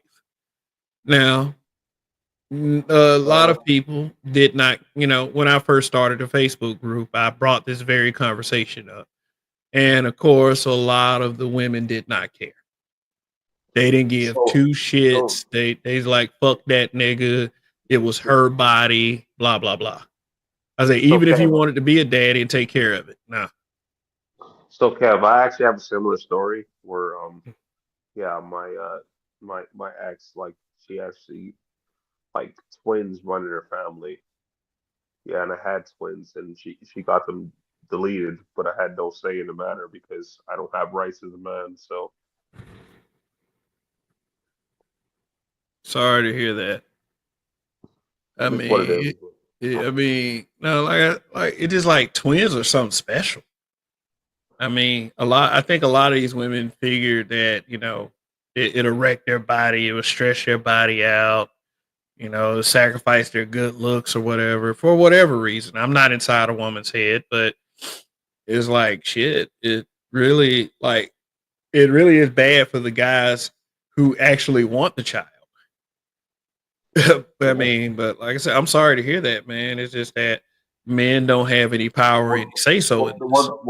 this is the reason why I actually get involved in these conversations because, like, I know people, like, wonder, like, people, that they love to try to, like, attack me. They're like, "Oh, you're a Canadian, and, like, why are you involved in these conversations?" Like, if you didn't know, these conversations have been going on for a while, and Yeah. also, uh, yeah, there's other reasons why, but I don't in particular like the disclaimer that people use to try to invalidate people. I do understand tethers who don't have any respect for the American black experience, but try to yeah, take advantage of, just, because they have black skin, they use our struggle to advance themselves more politically. yeah, Uh but I I get do that as understand well. that, but Canada is about it. Canada is a part of North America, just like the United States is, and What we do kind of I bounce off each other's policies. I get that as well because, like, um I'll explain it now real quick. Basically, there is, like, a content creator that I'm cool with that he's on, like, the Apple type stuff, right?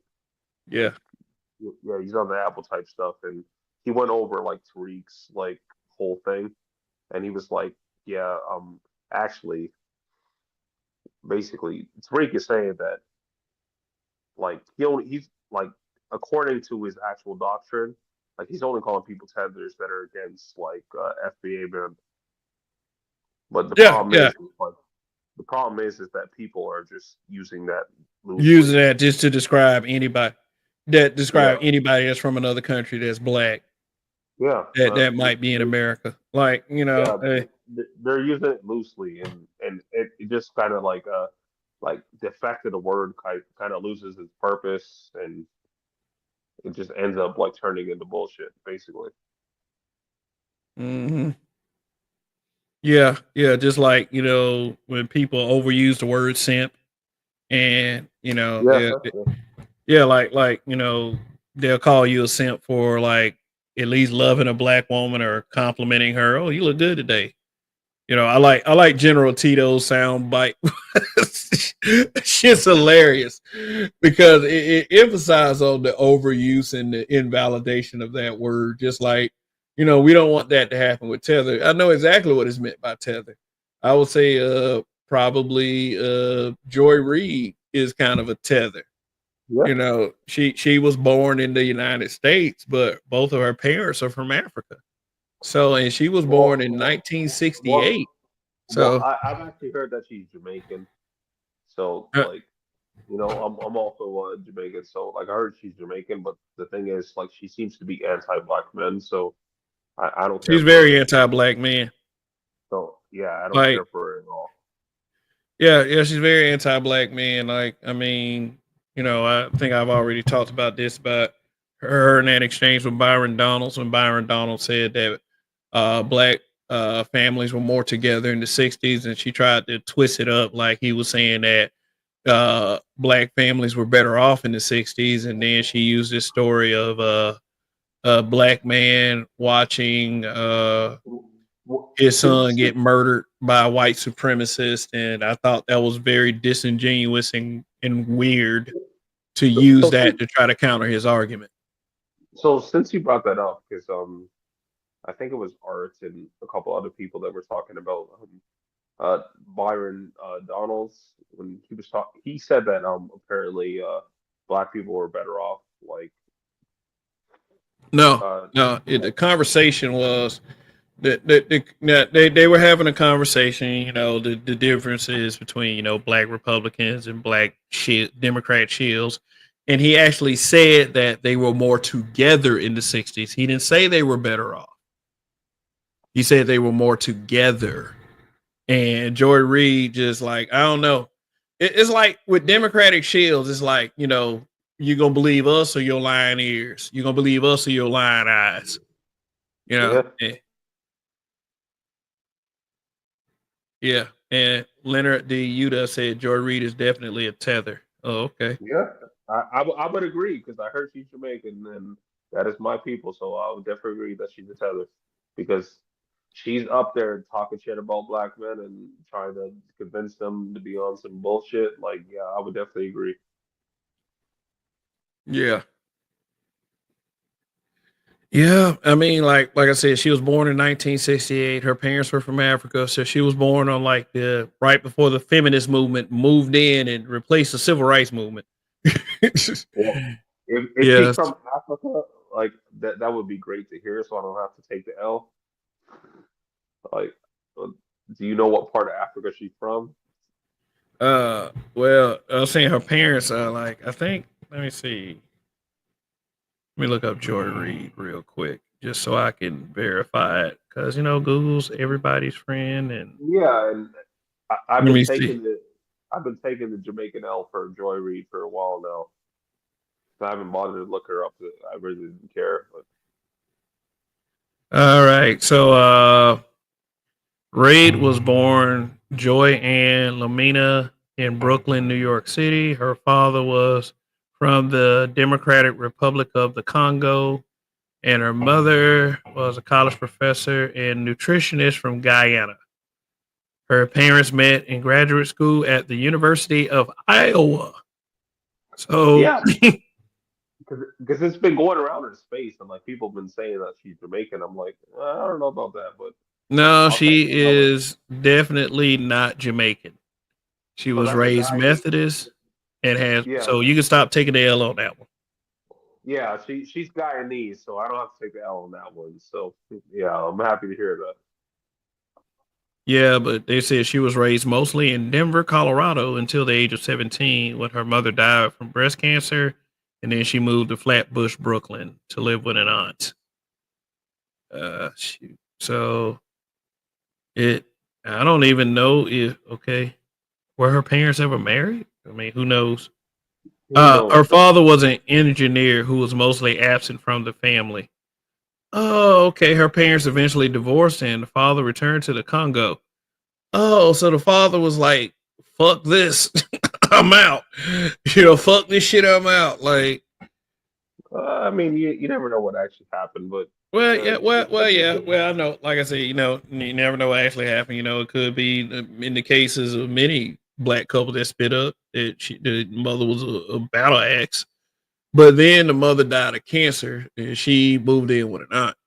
So I would say that this was probably the seed planted. That's why she's so hateful and gross toward black men, but she's married to a black man. well, Like, Kev, I'm actually like very thankful that you confirmed that she's not Jamaican because I was taking this L this whole time because everybody in the space been saying that she's Jamaican, so I've been taking the Jamaican L. I was like, all right, whatever, but if she's from Guyana, like that got nothing to do with me. okay, well, we if I'll say this about those who are saying that in this space, we try to pride ourselves a bit on being informed of certain things, and this should be no different. Confirm shit before you go run with it. So, so Jason Reed is Joy Reid's husband. So he's based in New York City. I don't know exactly where he's from. It doesn't say it. And who cares about who this guy is anyway? But to be married to Joy Reid, he probably gets in a lot of dumbass arguments because Joy Reid is batshit crazy, bro. She is, unless she's playing a role. Like she's batshit crazy, and I do not appreciate the misandrous crap she pulled with Byron Donalds. I know. Uh, So um, it kind of went off topic, but Byron Donalds is actually at least like part Jamaican. I don't know if he's full Jamaican or not, but he's at least part Jamaican. That I've heard that is apparently confirmed. Byron Donalds. Let's see. Like I said, if he's taking any type of political position that might be oh, he was a Democrat. He was a Democrat until 2010. Then he switched to the Republicans. Let's see, early life. Donalds was born and raised in the Crown Heights neighborhood of New York City. One of three children. He was raised by his single mother. Donalds is of Jamaican and Panamanian heritage. Okay. In Yeah, 1997, he was charged with marijuana possession. I mean that's kind of common for a Jamaican. Yeah. Yeah, so he has Jamaican and Panamanian heritage, but he was born and raised in New York. So, I mean, if we want to say that about Joy Reid, we could say the same thing about Byron Donalds.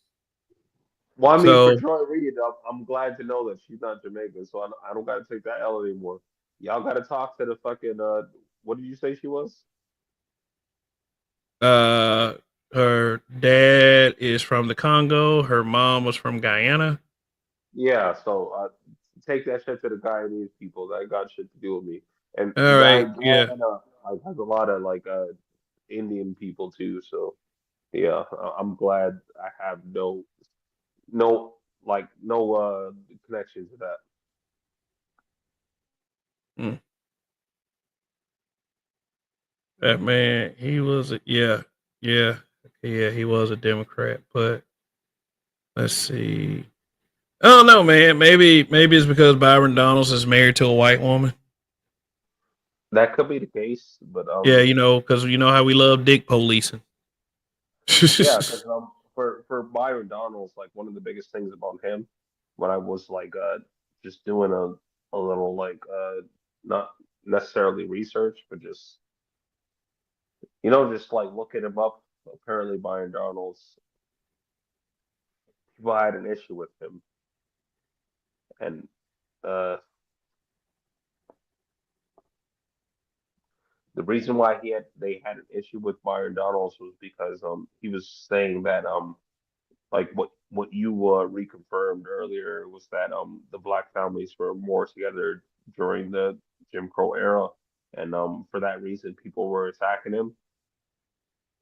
Yeah, the thing is that the underlying reason for that attack is because Byron Donalds is a Republican.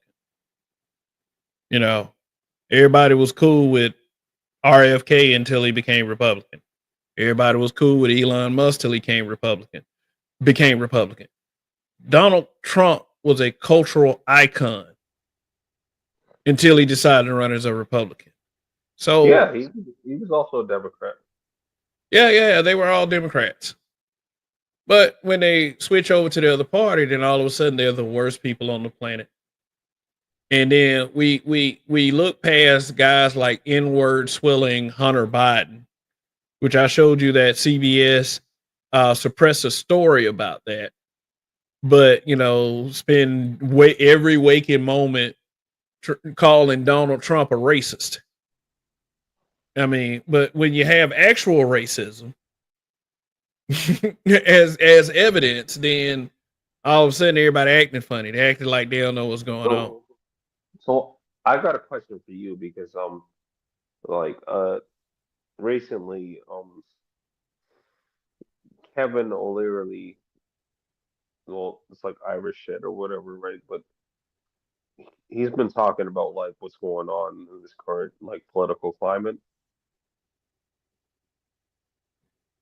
I'm just wondering if you've been following that at all. Kevin O'Leary. Yeah, he was on the show Shark Tank. If you ever watched that show. I haven't been. I'll be sure to check him out, but I haven't. Kevin O'Leary is not a person that I really follow. I mean, as far as political commentary, uh, for me, it's like I've been watching the Young Turks for a while, and Just to give you like a short version of this stuff is like Kevin O'Leary is Canadian, and I think he's like Irish or some shit. I don't fucking know, but he was planning to run for prime minister, but his wife apparently accidentally deleted a few people when she was driving her yacht, right? So she actually yeah, delete. Oh God! So yeah, that fucked him up. she accidentally deleted a few people while she was driving her yacht. So Hey, did they blame affluenza? pretty much, yeah, that's what happened. So like it kind of like ruined his political career because he was planning to run for prime minister. So yeah, that kind of ruined his whole thing. Was his wife. Yeah, that definitely will do it. And I see Linda O'Leary found not guilty in connection with two fatal Ontario boat crash. Yeah. But sounds like she was guilty in the court of public opinion. So basically, Kevin O'Leary was supposed to be our Trump of Canada. Yeah. Oh, okay. Well, Like, they he, kind of hated him, but he was wildly popular otherwise. he was on the show Shark Tank, but like Shark Tank was actually created for the show Dragon's Den in Canada. Like it's been going on for like a decade. Like that's where I knew him from. He's from Dragon's Den, but like they made the new show Shark Tank. That's where I came from. If you want to go back and look him up, but yeah, like Kevin O'Leary's like he's like a billionaire or whatever. Okay, okay. Because you're saying he was like y'all version of Trump because he has all this money. Yeah, yeah. Uh, Well, uh they also have like a similar kind of ideology. Kevin O'Leary was actually saying that he wanted to run for prime minister here, which would be like running for president in the U.S. Oh obviously. yeah. But his wife kind of effed him over with Yeah, with that whole thing. Yeah, yeah, yeah. like accidentally deleting some people. Yeah. So I mean, yeah, that's not gonna fly ever. There's always gonna be. Yeah.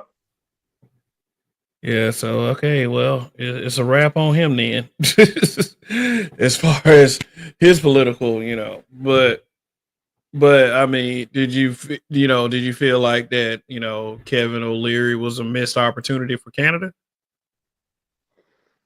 Or It definitely. Well, it's not really like a missed opportunity, like because we have like a different like political system than you guys have, because you guys have like a maximum of 8 years minus uh I think it was fucking who was it again? It was fuck, I'm trying to remember the name. The guy that stayed in longer than he should have. not Trudeau, is it? No, no, No, no. I'm talking about in America, like the guy that stayed in longer than he should have. Are you talking about president? Yeah, president. Yeah. Let me see. The Yeah, guy yeah. that stayed in for multiple terms, even though it was like illegal to do that. Well, maybe it wasn't legal at the time, but he stayed in a lot longer than he should have.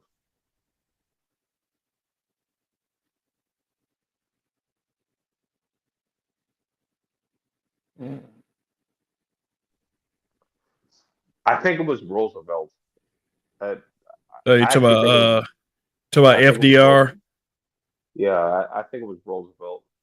Yeah, because they said that Amendment 22 was ratified, you know, in February 27th, 1951. It establishes term limits on those elected president that outlined. Okay. All right. So, yeah, it was FDR. Well, Art New Style. Can you please explain about Trudeau and Mar-a-Lago? Because I've never heard about this. So, yeah, Justin Trudeau apparently is unpopular. I mean, just from the American standpoint, He is uh, very unpopular. like, Very unpopular. instead of taking care and doing his job, he's at a Taylor Swift concert, Yeah. exchanging bracelets. Kev, like the thing over here in Canada is that actually there is no limit for how long they can stay in office. Oh You shit! know, they can literally stay in office for life. Salute to Alonzo Hall, social media insurance brother. All right. Yeah, they can literally stay in office for life. So Yeah, it's yeah, and they kind of certainly different. don't deserve to. Nobody does. Yeah.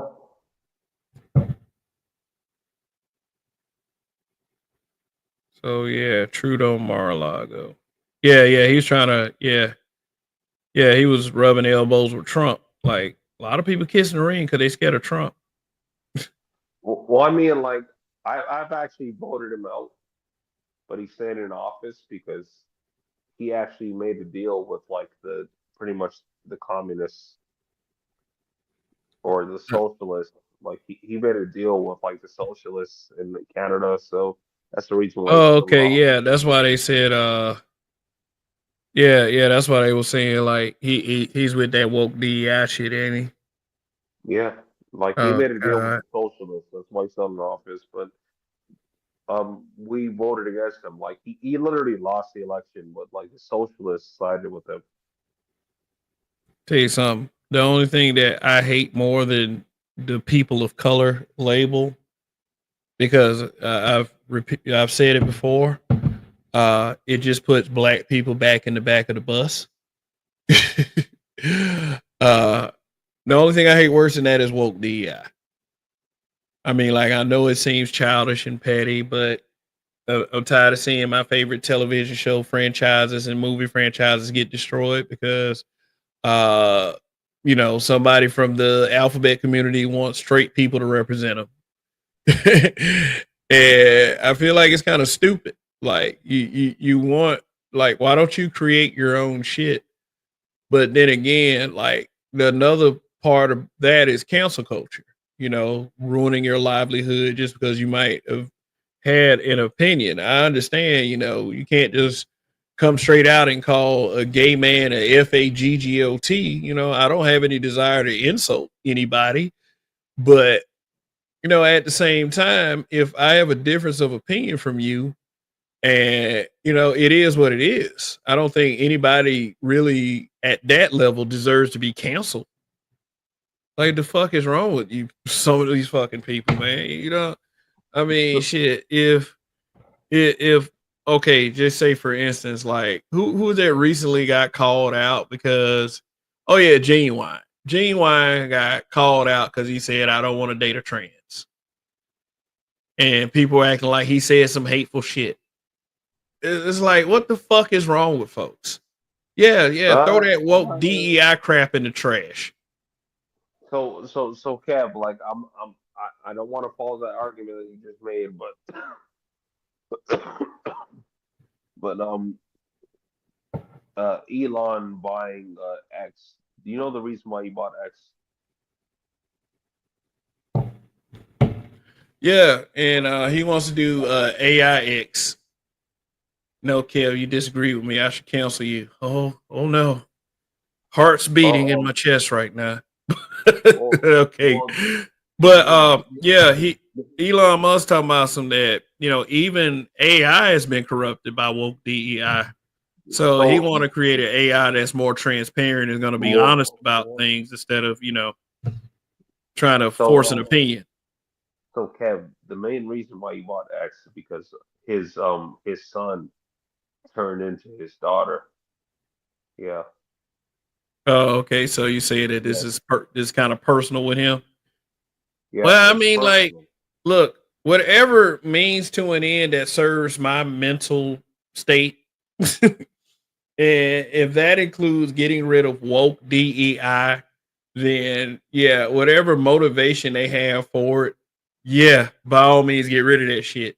You got motherfuckers around here identifying as dogs and cats and babies and shit. Like, Yes, no, yes. we got to get back to common sense. I yeah, like I got proof on that and I spoke on that, but like I'm a nobody, so nobody listens to what I say, and that's cool. I don't give a fuck. It's just as long as the message gets like across, like yeah, y'all could have it. Well, what do you mean? Like, I have said that about like people, well, not people, like children, like identifying as like animals and that kind of stuff. yeah, yeah, it's stupid because, I mean, you still have the whole impressionable child coming of age. It's like, the kids want to be, kids want to identify with shit that's cool. Well, at least when I was growing up, like, we sit up here acting like astronauts and cowboys, gunslingers. Then, especially with me, I grew up with brothers, so we, you know, did wrestling moves on each other, pretended that we were certain wrestlers, but it never went as far as to, now I identify as a fucking goat. Like, it never went that far. I mean, you dress as that shit for Halloween, but you knew the next day it was time to get back to some normalcy. But you got motherfuckers seriously saying that I identify as this and that, and you got to respect it, or I'm going to cancel you. I think that we should have the right to say, no, you're fucking crazy. Let me just leave your ass alone. you know? So, so Kev, and like Art, if you're still here, I would like to ask the both of you, like, what is your thoughts on like Lawman Bassman Reeves? Have y'all watched that? Heard Lawman about it? Bass Reeves. I heard that once again, I haven't watched it, but once again, that's a show. where an American role was given to a British actor, and this is the same Well, actor that played Martin Luther King Jr. I'm not talking about like an American role being played by a British actor. I'm talking about like is this historically accurate or no? Historically accurate. Now, I don't know if any of that stuff can be truly historically accurate. It's probably will come a lot closer than The Harder They Fall on Netflix. I'll tell you that much. But you know, Since he brought up the harder they fall, like I was actually I've been talking about like the Buffalo Soldiers were actually in the harder they fall, and they were also in well maybe not the harder they fall, but like the show it was a godless or lawless or whatever like whatever they call that crap, but it was a good show, but there was a portion where they showed like the black people in the show and how like they were a part of how the US became what it is today. hmm.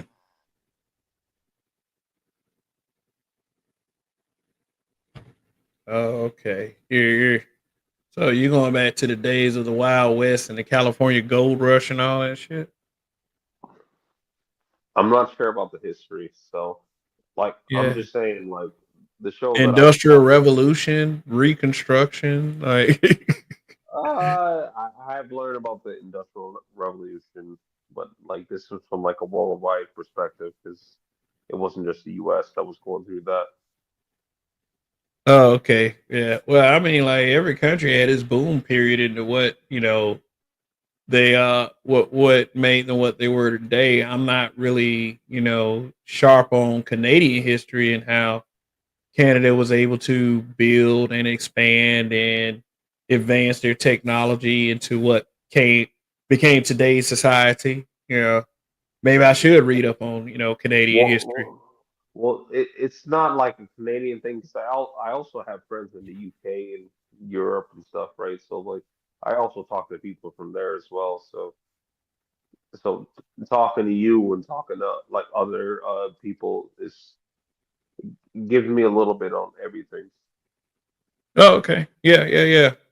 It's like, and the good part about that is whereas, you know, many of us, whereas we may be weak in some topics, there are people that are stronger in those topics that we can, each feed off of. I mean, Exactly.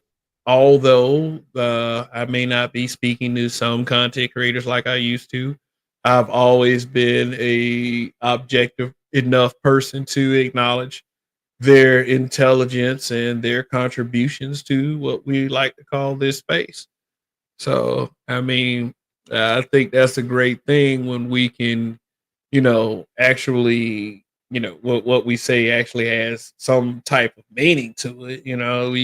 We get a bad rap in this space, and basically, it's because it's always attack black men season in this bitch. And I mean, for the grace that Hunter Biden has gotten, and I think is more so about Joe Biden as well. It it it pisses me the fuck off. I mean, not that Joe Biden went back on his word and pardoned his son after saying several times that he didn't. So you just made yourself and your entire party look like they're full of shit. And now, guess what Donald Trump's going to do when he hits office? He's going to pardon the January 6th insurrectionists and any fucking body else he wants to pardon. So, Donald Trump is gonna give everyone that I guess pissed him off the middle finger. And those who voted for Donald Trump, that's exactly what we voted for. So, I mean, if we're like, I'll put it like this. If we are going to get nothing as a people for our vote, then the people who promise us something that still give us nothing deserves to be spanked. They deserve to be spanked, and hopefully, at the end of this 4 years, this country will still be in one piece. Hopefully. So, anyway, just but for those of you who are giving Hunter Biden actual grace or the Biden's actual grace, what the fuck is wrong with you? They don't deserve it. They don't need it. They have more money than most of you combined will ever see in your life. And that's not a put down. And that is through corruption. Like, if you're going to be mad at Trump for 34 paperwork felonies based off a witch hunt because of a sex worker, if you're going to fake outrage about that or outrage or whatever, outrage about this other miscarriage of justice. Otherwise, I'm free to view how I want to view it. And how I view it is you niggas love white people. You love them. You don't care how disgusting they are. You love them motherfuckers. You love them. But will endorse every piece of media, every news report, every YouTube channel, every publication that is against black men. So to that, I say, screw you, motherfuckers. I mean, hey, if this is the season for us to get a little mean with these motherfuckers. And sometimes, I do agree with guys in this space. Sometimes you got to be a little fucking mean. So hey, let's just let. I am actually looking forward to how crazy the next 4 years is going to get. Is like politics are once again great. So shit. So this something for y'all to think about. Shills and chills, my people. Yeah. So is anything else to say, Andre? Because I'm about to wrap this up. Andre 420 going once, going twice. Yeah, I've been actually trying to get something to eat because I gotta do the tomorrow work stuff. So yeah, thank you for having me. And yes, I agree with the majority of what you said. Okay, all righty. I mean, and that's awesome. That is okay. So, I mean, it is like whether anybody agrees or not, and they're my views, and I'm sticking to them, man. The important thing that we have to understand is consistency. And, people who do drunken rants are probably disappointed in the biggest loss in their lives. So, Andre, so you said you drink a lot and you could tell that was a drunken rant. Um, yes, I could tell that was some drunken rants, but there are content creators that are massive, like millions of people. All they do is like have drunken rants, which is not what I was doing, but I can Yeah, yeah. kind of Let, understand. let me tell you something about when a drunken rant hit this panel right here. I can usually tell the people who go like LaShawn Jefferson. I haven't seen him around in a minute. I hope he's okay. I haven't But seen him anywhere in a while, so I yeah, really hope he's because he's gone many drunken rants, and I used to kind of fuck with him about it, But I hope he's not. I hope nothing happened to him. I hope wherever he is, he's doing okay. But those were some drunken rants. But outside of that, how I can kind of tell that you've been drinking before you hit the panel, you can't stop fucking talking. Is you can't stop talking for shit, and it really for me it really messes up the conversation. So I mean, like, try to be conscious of that. And I'm talking about anybody and anything. Look, we got Striker 61 actual. What's good, man? I was just about to wrap it up. Yeah, man. What's going on, brothers? How y'all doing, man? What's good? How you doing, bro? Man, doing all right, man. I was just hearing what you said, brother. I'm in total agreement with you. Yeah, man. Sometimes you got to be mean on it, man. If that's what it requires to get the point across, hey, man, let them call a square a square. You know what I mean? Because sometimes it's required, brother. And I agree with you on that. No doubt on that, for sure, brother. Yeah, absolutely. I mean, it's about time that we as black men is like stop apologizing for asserting ourselves. Just stop apologizing. What good is it? I mean, you see what we do on a normal basis. We make excuses for crackhead motherfuckers that do really shady deals overseas that we fake outrage and try to accuse others of doing. So, you know, am I really just so pissed off about Hunter Biden that I can't sleep? No, that's not the case. I mean, but it's just that we have set the precedents in this country that some people are above the law, and this is not anything new. So, all Yeah, right. totally. Not gonna lose any sleep from crackhead getting bailed out of jail when we already knew that was gonna happen anyway. Yeah, but then again, it's just like it opened a whole new can of worms, and this next 4 years is going to be very exciting to observe. uh, and I cannot fucking wait. I mean, shit. I mean, it's like the Democrats shouldn't have faked it. Like they were for us. They should not have ever faked it. I mean, and it's like they were already fake, but when you start sucking at being fake, then your whole outlook, the whole perception of you is just fucked up to me. So, all right, is there anything particular you want to say, Shattered? Because like I'm seriously about to wrap this up. Yeah, I think just to add on to what you said, man, they they shit the bed on this one, and the reason they did was because they had the most chances to come after the electorate. They cry so much that they can't see why the electorate is moved center or right. Hey, you guys had a chance.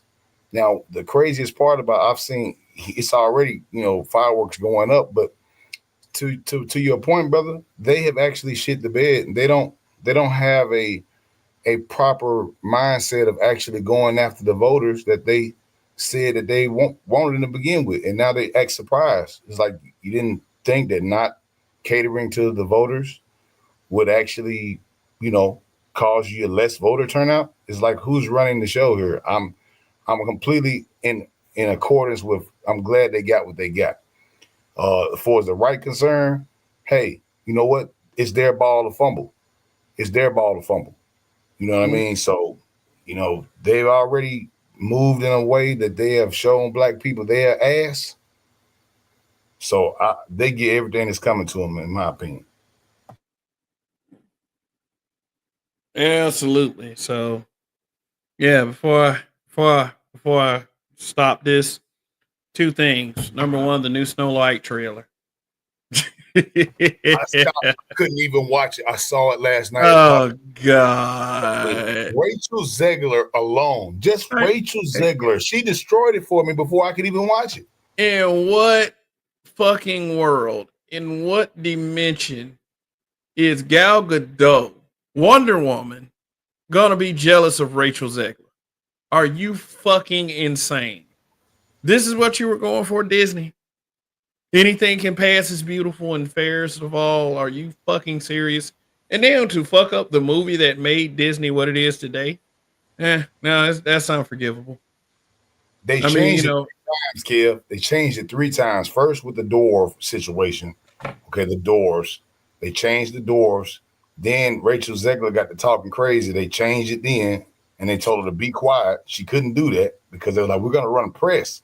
If you keep talking, when we show your face is Snow White, no one's gonna want to watch it." Striker, I gotta ask, do you have a daughter? Yes. Oh, I never knew that. How old is your daughter? If you don't mind me She's asking. definitely old enough to remember Snow White, not on the Disney level from the 80s and the 90s type of Well, Snow White, just but like nowadays, give me a range of how old your daughter is. A no, range. my daughter's in college. So, like I say, Oh, okay. she's not wanting to watch it, and she's one of those girls that watched. She came up watching the original. She didn't say, "Oh, it's the man saving her." It's misogyny. She's not one of those gender study types that was jazzing. She's traditional. She's been taught by the best. She knows about Yeah, bullshit, and she won't it's even touch that shit with a 10-foot so pole. yeah, yeah. I have a daughter. Kev has a daughter, and a lot of people have a daughter that came around. Not to make this like a daughter daddy conversation, which people love to dismiss in the space. well, yeah, But yeah. I mean, like, and I'm not saying that we should be more concerned about the sons and the daughters, or the daughters and the sons, but dads with daughters do get a bad rap in this space because you know we get conflated with girl dads, because we Exactly. have daughters, we're supposed to be, secret agents and disruptors for the gynocracy, and I think that's ridiculous. And I have a daughter that I'm teaching the opposite. In fact, I'm actually monitoring the show that she's watching right now because I don't want them sneaking in shit that's gonna give her that woke DEI messaging. That's right. But, And, and s- look, bro, when my daughter Yeah, went to college, right, they had her on the gender studies thing, right, Kev? mhm. And I was like, okay, you take. She's like, it's a free credit, Dad. Like, just get free hours. It's free hours. I'm just gonna take it because it's free hours. That's the way they offer it, Kev. You see what I'm saying? It's like free hours for them, right? And I said, what did you learn in there? I said, you couldn't learn anything besides what is biologically true. She's like, they teach you all these different, pronouns and all this type of crap. And she's like, I remember you telling me about this, how it was going to be. And I actually took the course just to see what it was. And she's like, nah, this is bull. I'm taking these hours. But, it's basically an indoctrination camp where everybody just sits in there, oh, Timmy wants to sit and pee and believe that women is, she's an athlete. So she had to compete against girls, badass girls, and her athletic thing. When she seen that they had grown dudes damn near going against them now, and she was like, Dad, I could never Well, imagine. I cannot sign up for that. so for example, like me and my daughter, we're actually gonna go watch Moana 2. We're gonna watch that this week. I mean, it's been on my list to watch. I wanted to watch it right away, but dealing with BS. So just this week we're gonna watch it, but we actually caught a bit of Wicked, like the movie Wicked. If y'all know about Yeah, that. yeah, yeah. Wicked, Cynthia Erivo, playing the Wicked Witch with the character that would become the Wicked Witch of the West. And I heard the movie is actually pretty decent. Now they got pictures floating around of Ariana Grande and Cynthia Erivo. They have before and after pics of before they filmed the movie and after they filmed the movie. And I don't know what happened on that set, but it looked like both of them got paid a visit by Shang Well, Tsung. well, Like, actually, actually, I've also heard that Wicked was decent. I haven't seen the whole thing. Like I maybe watched about like an hour of it, mm. but I watch it online, right? Because I'm like I'm not gonna pay for this movie. So I only pay for movies that I want to see.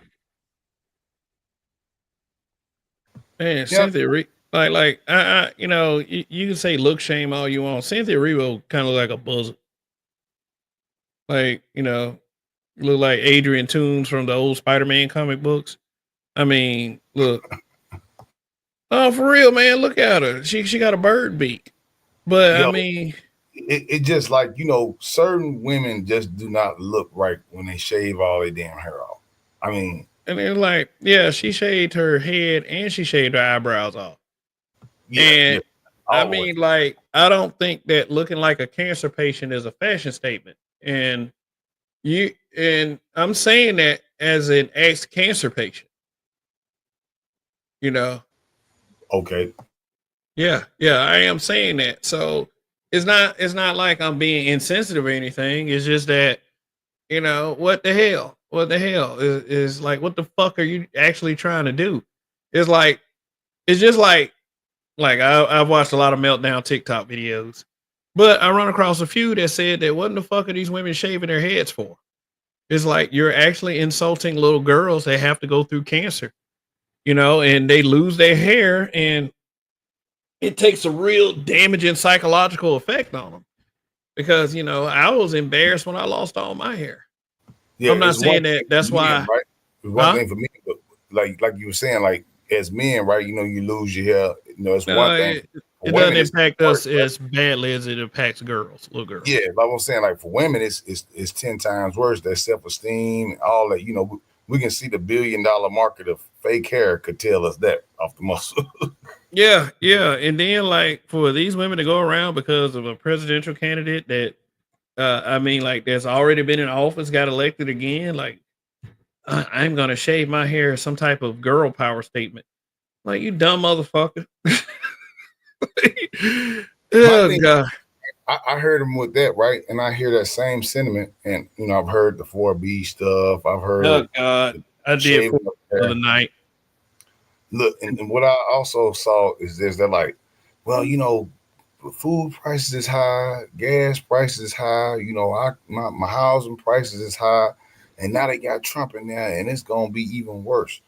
And I said, look, they act like they wasn't alive just 6 years ago. Well, you gotta understand, man, that's also hysteria from the mainstream media as well.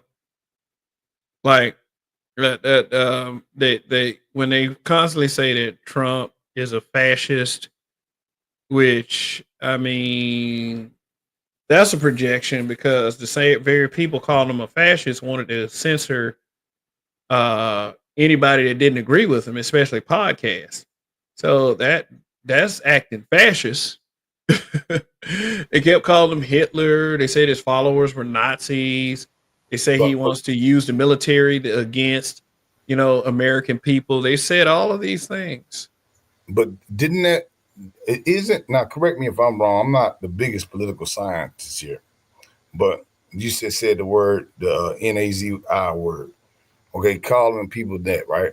Yeah. National socialism, that's what that word meant, right? National socialism in the terms of where the actual corporations in the national government actually got down with the government, and that was a socialism thing based on party. So if you weren't with the National Socialists, then you were either excommunicated, put into the gulag, or excommunicated to where they just sat you out there and shot you in your head.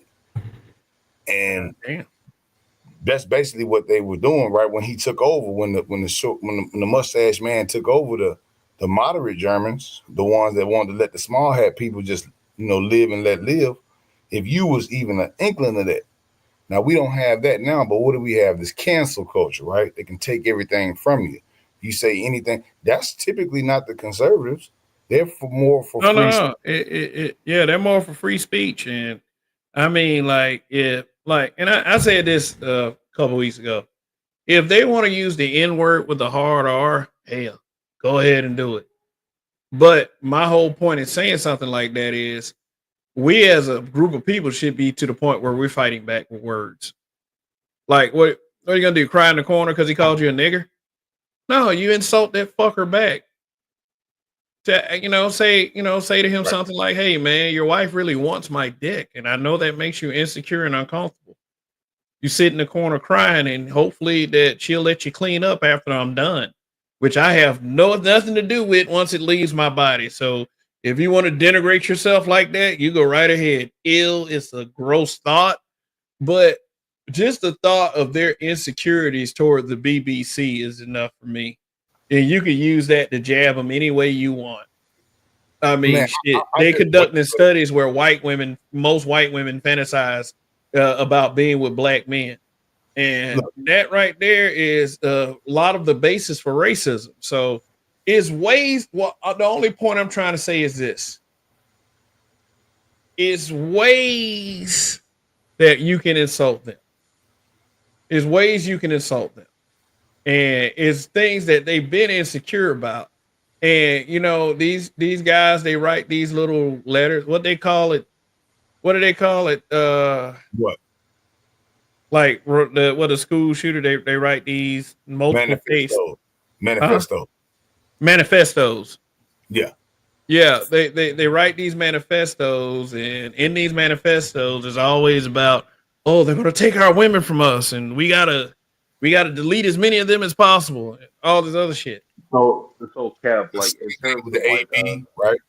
With the AB well, and the Peck of Woods and the prison and the Yeah, AB yeah, but and the what about it, Andre? What you were saying? yeah, in terms of like specific like our Irish people, I've noticed that they really hate when I say uh What's good, my maker? My what? Because my maker. My maker.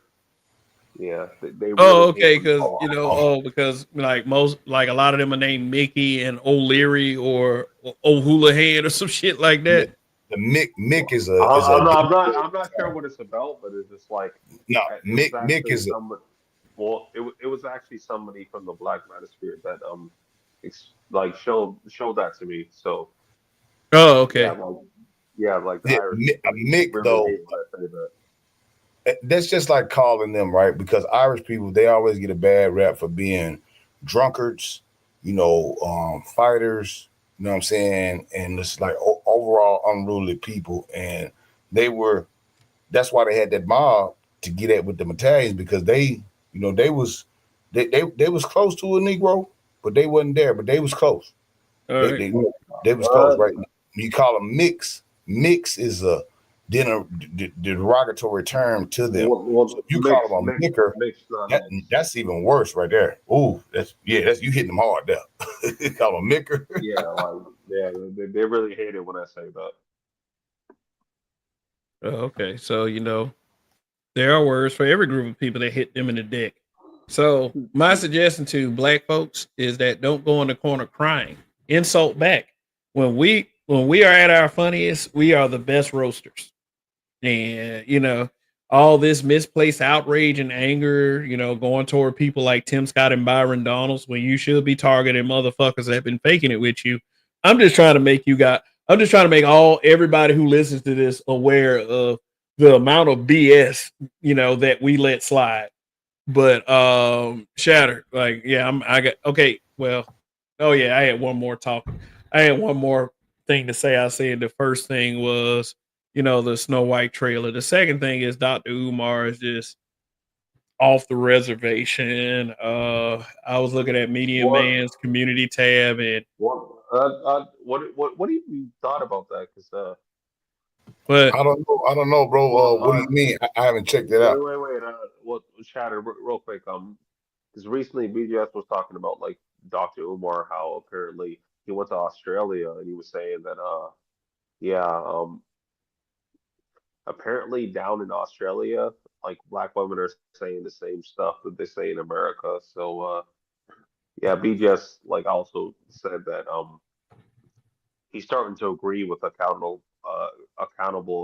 commentary basically. Like he didn't directly say that, but that's like what he was talking about. Just the fact that like black women are the same no matter where you go. hmm, yeah, yeah. And Dr. Umar's level of pandering is like, dude ain't got no self-respect. And I don't know. I'm probably one of the only black folks on social media that really try to point out how much self hate and COO energy is involved in having that thought process when it comes to black men. We'll say it about black women. If you disagree or you say you stay away from black women, then you'll get called a coon in a heartbeat. But nobody ever gets called that behind trying to shit on black men as a collective. No one ever says it. And it goes back to really no one cares about you as a man, but really no one gives a fuck about you when you're a black man. So, you know, we have to try to speak strength into people because this is the way it is. I do not expect an apology from people like that. I just want to reserve the right to insult you back. Like Well, there's a certain people that I don't want to be courteous with and I don't want to be nice to because I know where they stand. One of those people is Cynthia G. Another person that, even though he tries to be somewhat cordial is FD Signifier. I believe if you talk to black men like we're fucking idiots, that you should be disrespected. I don't give a damn who you are. and that's facts, brother. And that's my whole point of what you were saying earlier, because that's the point of what I made too. I said the same exact thing, brother. My thing is this. If we're here as black men, we speaking on this, hey brother, I'm gonna have my motherfucking me way. That's how I'm gonna say it. If I'm here and you supposed to be representing black men, you can't get away with throwing us underneath the bus and using us as a stepping stone when we already know everything already lined up against us. I'm not going to accept no black man hate, especially from another black man. I'm not accepting that from a I mean, bro. but And damn sure ain't accepting from another brother. yeah, but here's the thing. Also, we should not, you know, do this in a way that's saying that, hey, you know what? If it's criticism, is hate, something like that. We shouldn't do we shouldn't do that. If No, there is a brother to hold accountable, then hey, we should hold that dude accountable. I mean, you know, I mean, in black men, yes, it's not shit on black men hour. It'd never be shit on black men hour around here. I mean, if you're a simp, I don't really consider you too much of a black man. I consider you a black male. So we're in the business of, you know, really advocating for black men on this channel, and that is a position to be commanded with respect. There are black males, there are black boys that have not transitioned into manhood. But to sit up here is like, oh, it's black men fault. Hey, if you're a guy that co-signs with that, you're a chicken shit or you're a misandrous woman. That's all I'm saying at the end of the day. constructive criticism is important in anything. Yeah, Because, absolutely. you know, constructive criticism, I'm giving you that criticism constructively to say, hey, man, tighten up over here. Yeah, you was right here, but you was wrong there. You know, we got to call out. That's how you keep shit fair. That's how you keep shit right. And if everything was just everything, then, you know, wouldn't be no boundaries. As men, we have to have boundaries. We're not like women. So, you know, that's the thing I'm always on with that. And as far as like what you said about the white ones, talking about that hard ER, and even some of the ones that think that they like them and they use that ER very hard, I'll just say that they don't use it with me, and I'll keep it that way. Well, even if they say the A, I don't let the A pass. I don't let the A pass. The thing is like if they want to maliciously call you that, and here's the point I was trying to make. If they want to maliciously call you that, then Right. talk about their asses back. You know, don't even cancel them. Don't go and whine to a source, their source on social media, and try to get them canceled or anything. Roast them back, break their fucking spirits. Like, isn't that more satisfying? Yes, it is. It's Like definitely. make them want to think about, you know, looking at that bottle of pills over there and maybe just maybe taking one more than they should.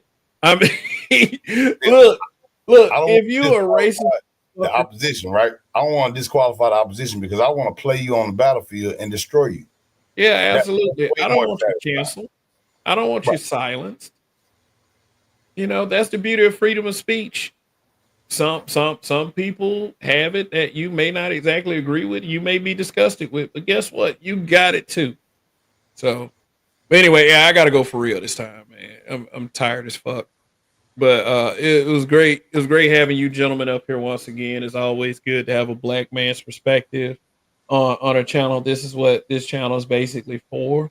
But at the same time, we have to, you know, stay vigilant. You know, we have to carry ourselves as the men that we always were, and you know, and if we get a bad rap, yes, you do have a right to counter argue.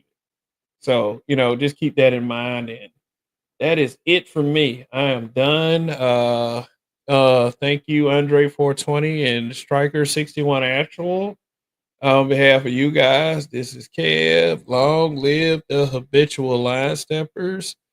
Till the next time. Peace.